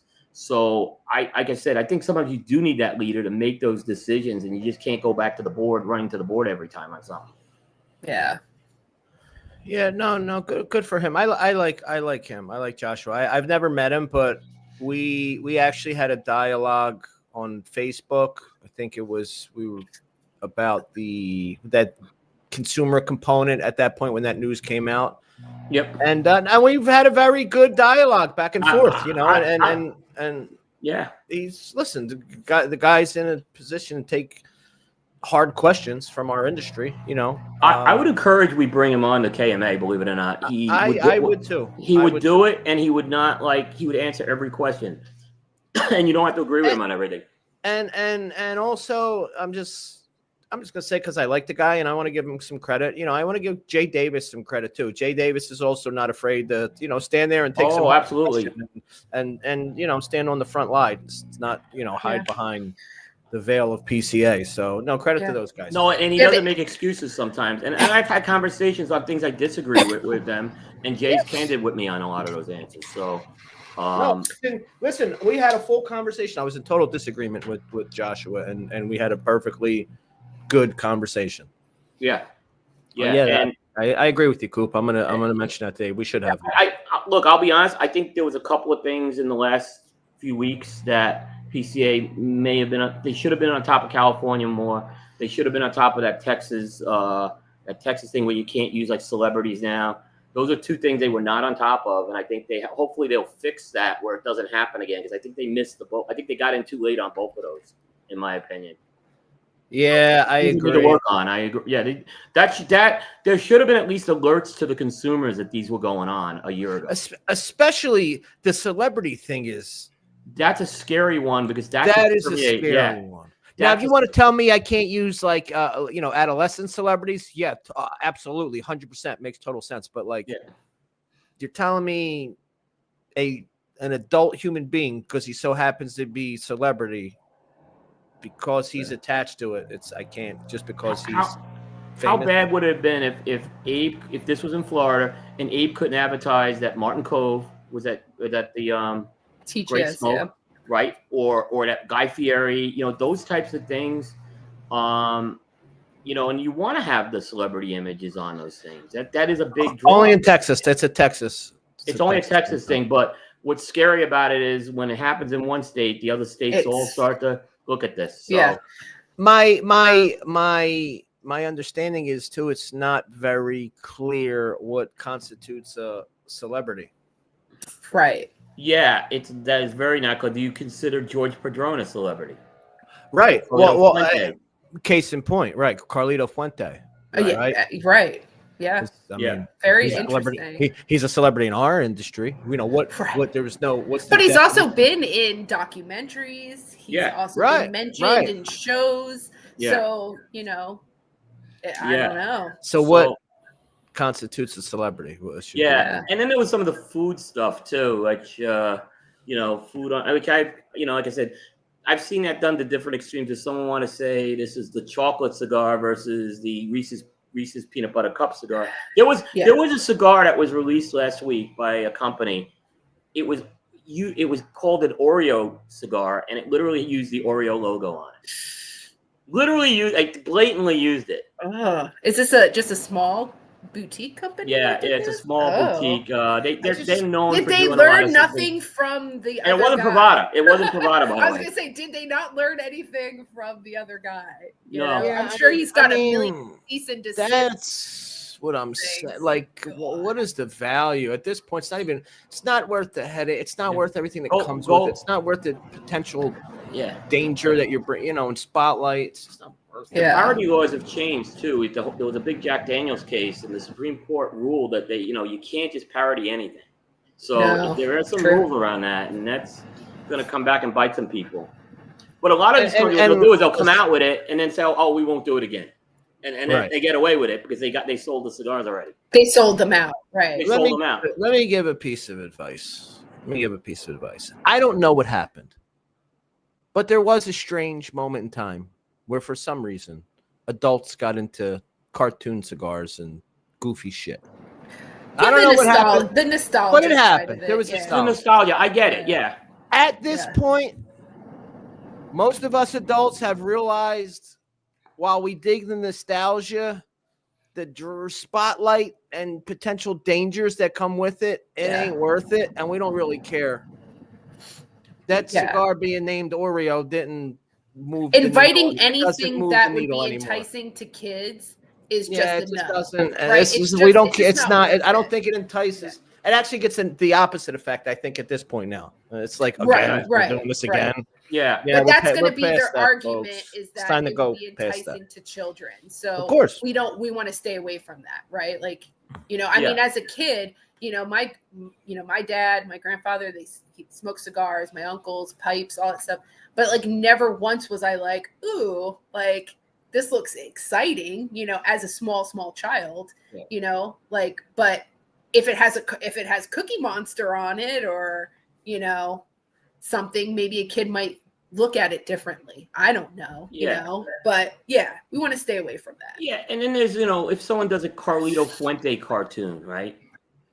I don't think there's anything bad about that, right? That's not like Carlito Fuente, kids are not going to know who he is, right? That's wrong with making an image of that, is what I'm saying. So, because that could be, in the minds of other people, they could, use that and take it, unfortunately, and take it. And twist it to their agenda. Yeah, exactly.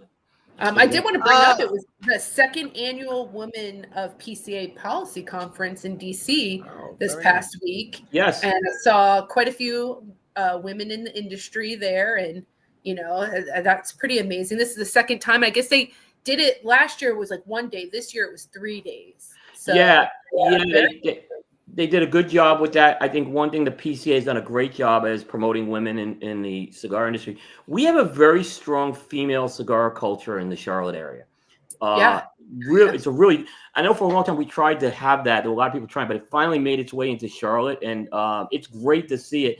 And what I like about it, I don't look at them as women smoking cigars. They're just people smoking cigars. People, just another fellow smoker, like the love of the leaf. But it's cool to see these women, stepping up into these other roles too, not just as rollers. A lot of people put them kind of behind the scenes. Like, now these are faces of, some of these brands, and then advocating for the same rights. They're going, to Congress, or, they're lobbying and stuff. And it's really cool to watch. Yeah. And I look at people like Raquel Quesada, Romo. These are some great women. And I'm leaving, Cynthia Fuente, of course, and I'm leaving out a lot, but a lot of great women are leading companies, or, just doing a great job with that, being a role in the industry. So this industry, look, women make our cigars. A lot of women make our cigars. So it's a great thing to see the women smoking these cigars now. Yep. No, absolutely. Yep. I just thought that was cool. I think that's good. I'm glad you mentioned that. Yeah. Yeah, that they did that this past week, and they extended it to 3 days. So that's really cool. That means it's growing, and they're making a difference. So that's neat. Yeah, I saw even they had Sin from Dissident Yeah, she was there. Yeah, that's great to see that as well. Yeah. Yeah, So she's got her hands like almost in everything, though. Sometimes it seems like I don't know if she sleeps. I know. I saw. She's a vampire. You know, she looks incredible, and she's just always doing stuff. So Really, really. And they have some good cigars, Dissident. So I agree. Yeah. Cooper, I noticed. I saw we have an official closing date for Casa Fuente, huh? Yeah, it's October 20th. You know, Matt Tobacco actually broke that story at the beginning of the year. He was out at TPE and he went in there and found out they were closing. We didn't know the date. Now we know the date is October 20th. And from what I understand, there aren't, like, it was over the lease, right? In the smoking there. I don't think there's plans for another Casa Fuente at this time. They may, from what I heard, is they're open to it, but there's not an immediate plan to open another one. So that's a big loss for Vegas. I was gonna say that kind of sucks. That kind of sucks. I do think they should have gotten out of Caesars years ago. That was my feeling. They should have probably moved it into a casino. Maybe they tried. I don't know, because they have like the Monte Cristo lounges. There's a Davidoff lounge. So I would have definitely probably putting it in the middle of the mall was just never going to work. Yeah. Right. Was it only there for how long was it there for though? Oh, it's been over 20 years. 20 years. Wow. Yeah. There's a Monte Cristo lounge right in Caesars as well, right? There's one in Caesars. There's one in Paris. So there's two of them now. The Paris one. Oh, that's the one that Kevin and I went to. That's the one I haven't gone to yet. Beautiful. Oh God, just the seating and just the atmosphere. Oh, it's beautiful. But it kind of stinks that Fuente won't have a lounge there because Fuente is so simple. That was the OG place in Vegas as a branded lounge. Right. So and they started slow. Like you used to have the area outside the store you could smoke. Then they took that away. But you would go there, and a lot of times we would go to Vegas a couple of days earlier and specifically go to Casa Fuente because we want to get the limited stuff before everyone got them. Got there. And they had some very limited stuff there. So the good news is the Casa Fuente cigars are now available nationwide. Right. So they ship those a few times, every so often when Fuente ships them, and you can still smoke that because that was always the cigar. That was their own cigar.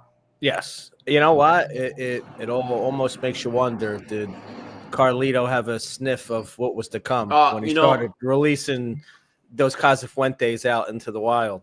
Yeah, I think the writing was on the wall, and at some point they had that cigar was in demand because people would go get it. So I think they had to know that the mall. I mean, I'm sure this has been an ongoing battle for a long time. That's what I'm saying. I'm sure he kind of got a hint. Well, hopefully they do put another location, and maybe they have something figured out, because that is kind of that's sad. 20 plus years. That's a long time.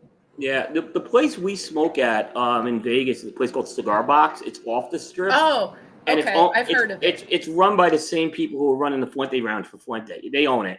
Okay. The Fry Boys run it. Fry Boy Tobacco. Okay. So they were kind of doing the running of the day-to-day store for Fuente at Casa Fuente.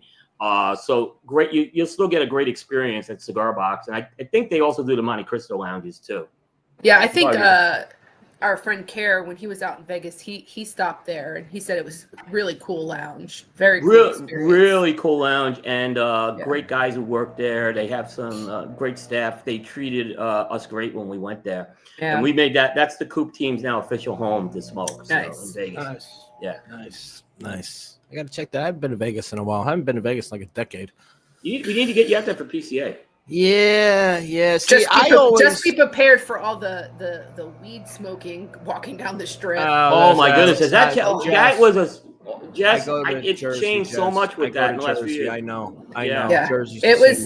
I said to Kevin, I said, I don't care what people want to do. Like, I really don't. But I found that to just be so overwhelming, obnoxious. I was like, it's overwhelmingly, just because you can don't mean you should, especially when there's places where there's kids around. I don't smoke my cigar where there's kids around. We walked. I remember the party we went to with Newman. Oh yeah. And I remember we did a walk, and I just remember smelling the stuff walking over to where that party was that night. Yeah. It was painful. It was. It really was. It was once we got to the patio, it was all cigars, but it was before and rough. Yeah. Well, that's the thing about Vegas. The casino on the strip and the strip itself is like two different worlds. Yeah, no, definitely. Yeah. Definitely. Yeah, fortunately, I'm not going to be going to TPE this year. It's too close to PCA. But then PCA's back there in 27, so. Yeah, I'm gonna go to PCA in New Orleans. I didn't go with Kevin this past one, but I'm gonna go right before, because that's the last time it's gonna be in New Orleans before it goes back to Vegas. Yeah, for 2 years. Yeah. Yeah, so I was like, let me go to the New Orleans one. So check that out. They're already making some changes with some of the smoking venues, and I think they're going to be upgrades. It sounds like. Oh, nice. Yeah. So I mean, I was told some off the record stuff, but I think they'll have I think it'll be a better experience this year than last year, even where you can smoke at night. So. Oh, very cool. Yeah. That's nice. That will be nice. Yeah. Yeah, but as according from the consensus, it sounds like PCA in New Orleans was awesome. For the most part, like it was. They did a good job. I was going to say it didn't seem The test they'll have is bad weather. Yeah. They have to test, but I think they had all contingencies ready to go with some indoor places, which is great. But that will be the ultimate test because the weather just cooperated that week. The other thing I told people is that they had the French Quarter Festival, which everyone thought was going to be terrible. Right. It really was cool to see that whole festival. We did go to that festival, and it was cool to see all that New Orleans culture. And it really didn't change. We're like a rounding error in terms of hotels there compared to that festival. Sure. So it didn't. Sure. So actually, I thought it was a good time they did that. But it turned out. No, good. That's nice to hear. Though. Yeah. I heard so many positive things from so many different, people who attended, and so I was like, this would be something that I definitely want to partake in for next year. Yeah, 10 years ago, it was a disaster there. They just put the smoking ban in, but there were things that they did on the ground this year to make it better. Preparing for places to smoke. Getting the governor of Louisiana was huge. You get the top guy in the state lighting up a cigar on stage and welcoming cigar smokers. I don't think that's ever happened at a state level like that before. That was big. That's huge. Yeah, definitely something like because you think about that too. It's like Vegas too. It's kind of like Vegas is huge, right? Like there's so many different things going on in Vegas. But then when you go, you obviously you've been so many times to the PCA in Vegas. Yeah. How crazy the rules and just certain things are. And then even like when I went to the Vegas one, like some of the rules that they had for media and stuff like had changed and they loosened a lot of that up too now. So yeah. It's a lot better. They've really worked. The Josh in particular and Scott before him worked really hard on that. It's not. I mean, it was a disaster 10 years ago for media. I'll tell you that. I couldn't believe it. Yeah. So cool. Definitely excited. I'm definitely looking forward to actually going to PCA. It will be good. Yeah. I don't know if we're going to cover 90 booths. I told everyone this year. I can't. That is not happening. A lot of booths. No, it was, and we were beaten down. So there's going to be changes with our coverage model on Coop. Kevin did a good job, by the way. He really, his interviews, I think he got a lot of like things in those interviews that like a lot of us don't ask. And it brought out a very good element, I thought. When sides of people you didn't see before. Right. When he got injured and had to go to PCA on his crutches and stuff, that's when he came up with like, I'm just going to talk, like ask them some questions. So it kind of went off of that format, which I kind of like that he's doing those things, it's because, there's coverage. Like I know he knows you're there. He knows Dojo's there. There's some great coverage happening. The PCA itself is doing some really good coverage, when they have some stuff on social media, like, so there's coverage. But then when you want to kind of get to know maybe some of these manufacturers on a different level, I think that's definitely a cool take on stuff. Yeah. Will he continue that style? I don't know. Yeah. Definitely. Like Fred really wrote a book called Be the Lime. And the idea was limes stand out from lemons, right? So don't try to be the same thing. Everyone bring your own unique style to it. And I think that's the key thing. And that's what Kevin did. We tried to do some of that in the last few years as well. Bear has his own unique way of doing, because Bear does our interviews. Right. and Trip as well, and they have some unique things they brought. It's hard because these guys are repeating the same thing like over and over again. You can see it's tiring on them, so you have to do that, and it makes for better content. Yeah, no, absolutely. But like, I think it's like now too, like when, you say like some of the things have opened up for more media and stuff, and then there's that kind of like what constitutes as media, like what, like, because you have some people who just strictly do like the IG stuff, right? Like the Instagram stuff. Yeah. Don't have YouTube or Rumble and stuff. So I don't know. It's like everyone obviously deserves an opportunity and all that stuff, but you and Dojo and a few others, people go to you to find out these other types of information, So it is nice when you do see some of these guys doing something a little bit different. That's not. It's needed. It's needed. But not copying off you, but giving it a different, view, right? Like there should be other point of views and different discussions going on. And that's really important because, and at the same time, it also feeds the different audiences. Like I always say to people, if we're not the right content, there's got to be someone else out there who's doing a good job. That's going to be your content. So it's a win for everybody. Absolutely. We can't be everything to everybody. So no, yeah, God, that would be even more exhausting. Yeah. Forget trying to get to 90 boosts. Can you imagine just trying to do all of that content? Well, I'll tell you what the problem with the 90 boosts were. It was not only was it physically tough on us, the work afterwards was too much. So we can't do that again. It just just from like we finished our stuff up in June. We can't do that again. So I get and then but then too it's like you do that. It's like then where do you have to like cut some of the quality, right? Or some of the content out because you have to produce that to a certain point faster, right? Yeah. So I could see that being like a daunting thing because you have a short window, to get that content out for some of the things, not all the things, but for some of this stuff, but 90, that's a lot. It's just like you have to have a checklist. Like, okay, it's too much. Half Wheel does over 150. They do. I don't know how they do it, and then and they had a smaller team than we had this year, so good for them. Yeah. Yeah, for real. All right. Well, it is that time. We do have a Would You Rather. Ooh, nice. I actually, Kevin, if you're still watching, I'd like to hear your input on this one, just because it fits. But with that being said, let's take it to Would You Rather.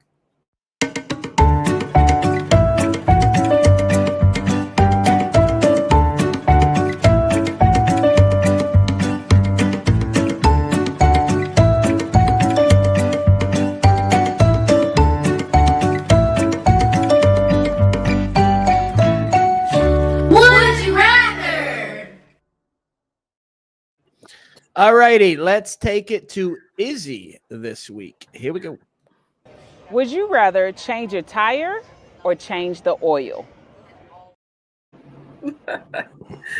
I mean, I'd rather do neither. I'd rather do neither. But this is a question of what I can do and what I can't do. So it's very simple for me. Yeah. I can change a tire. I cannot change my oil. Although I'm sure it's very simple. It costs me like $150 every 4 months or so. I'm not changing my own oil.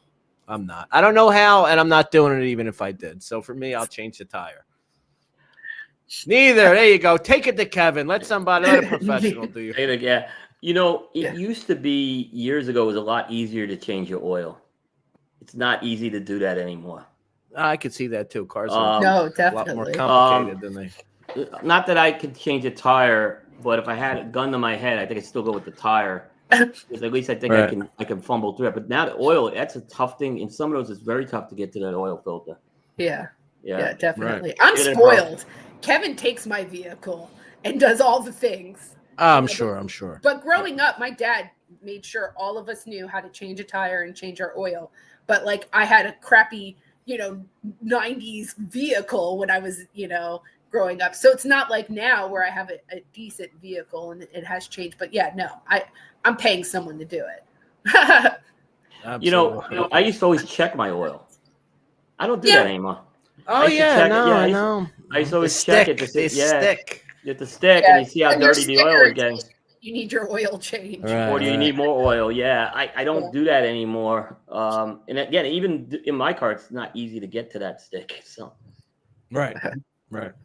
Yeah, but oil changes are not really that expensive, right? And so no, that's what I'm saying. For how often I got to do it. But here's the thing: it's probably especially good nowadays. to Half the time I can sit in the car. They do it. I don't even got to get out of my car. Yeah.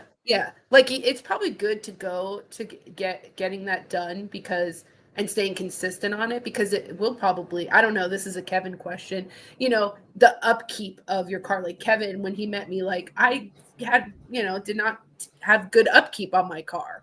If people just did like the basic upkeep, which ultimately really isn't that much money, your bigger problems that do happen, and then it's like a $3,000 bill and you're like, shit, I don't want to pay this. It's the small things to keep your car running better, the upkeep. So oil changes are more important. Yeah, my rule is like, for me, as far as it comes to like handy shit, what are the potential dangers of me fucking it up? That's my rule with handyman shit. Right. All right, we got a new coffee table. I got to put the legs together, whatever. Okay, if I fuck it up or whatever, coffee table. No, I'm not changing the switch on my outlet. If I fuck it up, I ain't got no lights. Yeah, if I don't put the car filter in, I'm not gonna have a car to drive. If there's a potential to me to do catastrophic damage, I'll just pay for it to get done. Yeah, that's kind of like my rule. Because I'm just not. I was a city kid. My dad wasn't a car guy. We ain't car people. We didn't have garages. I can bullshit my way through a lot of things. Cars ain't one of them. It's not. Yeah. Kevin is super handy, but when he says he can't do something, sometimes I'm shocked.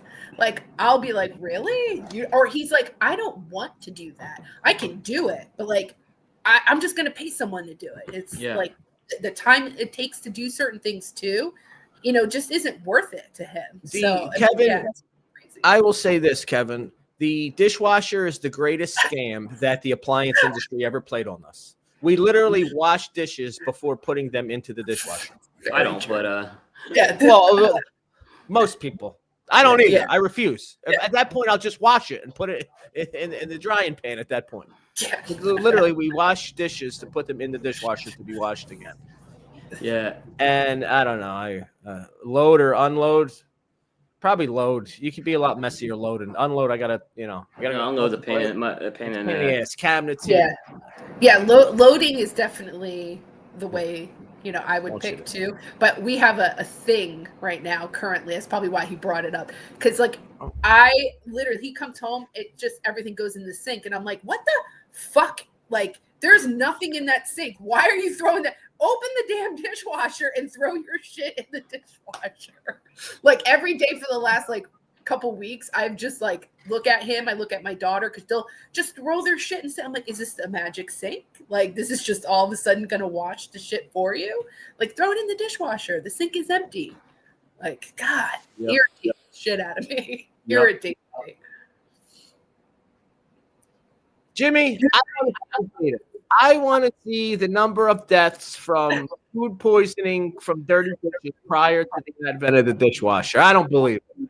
I think we all got scammed. Anyway, it's about that time. Getting help here. Thank you for hanging out with us. Hope you enjoy the rest of your weekend.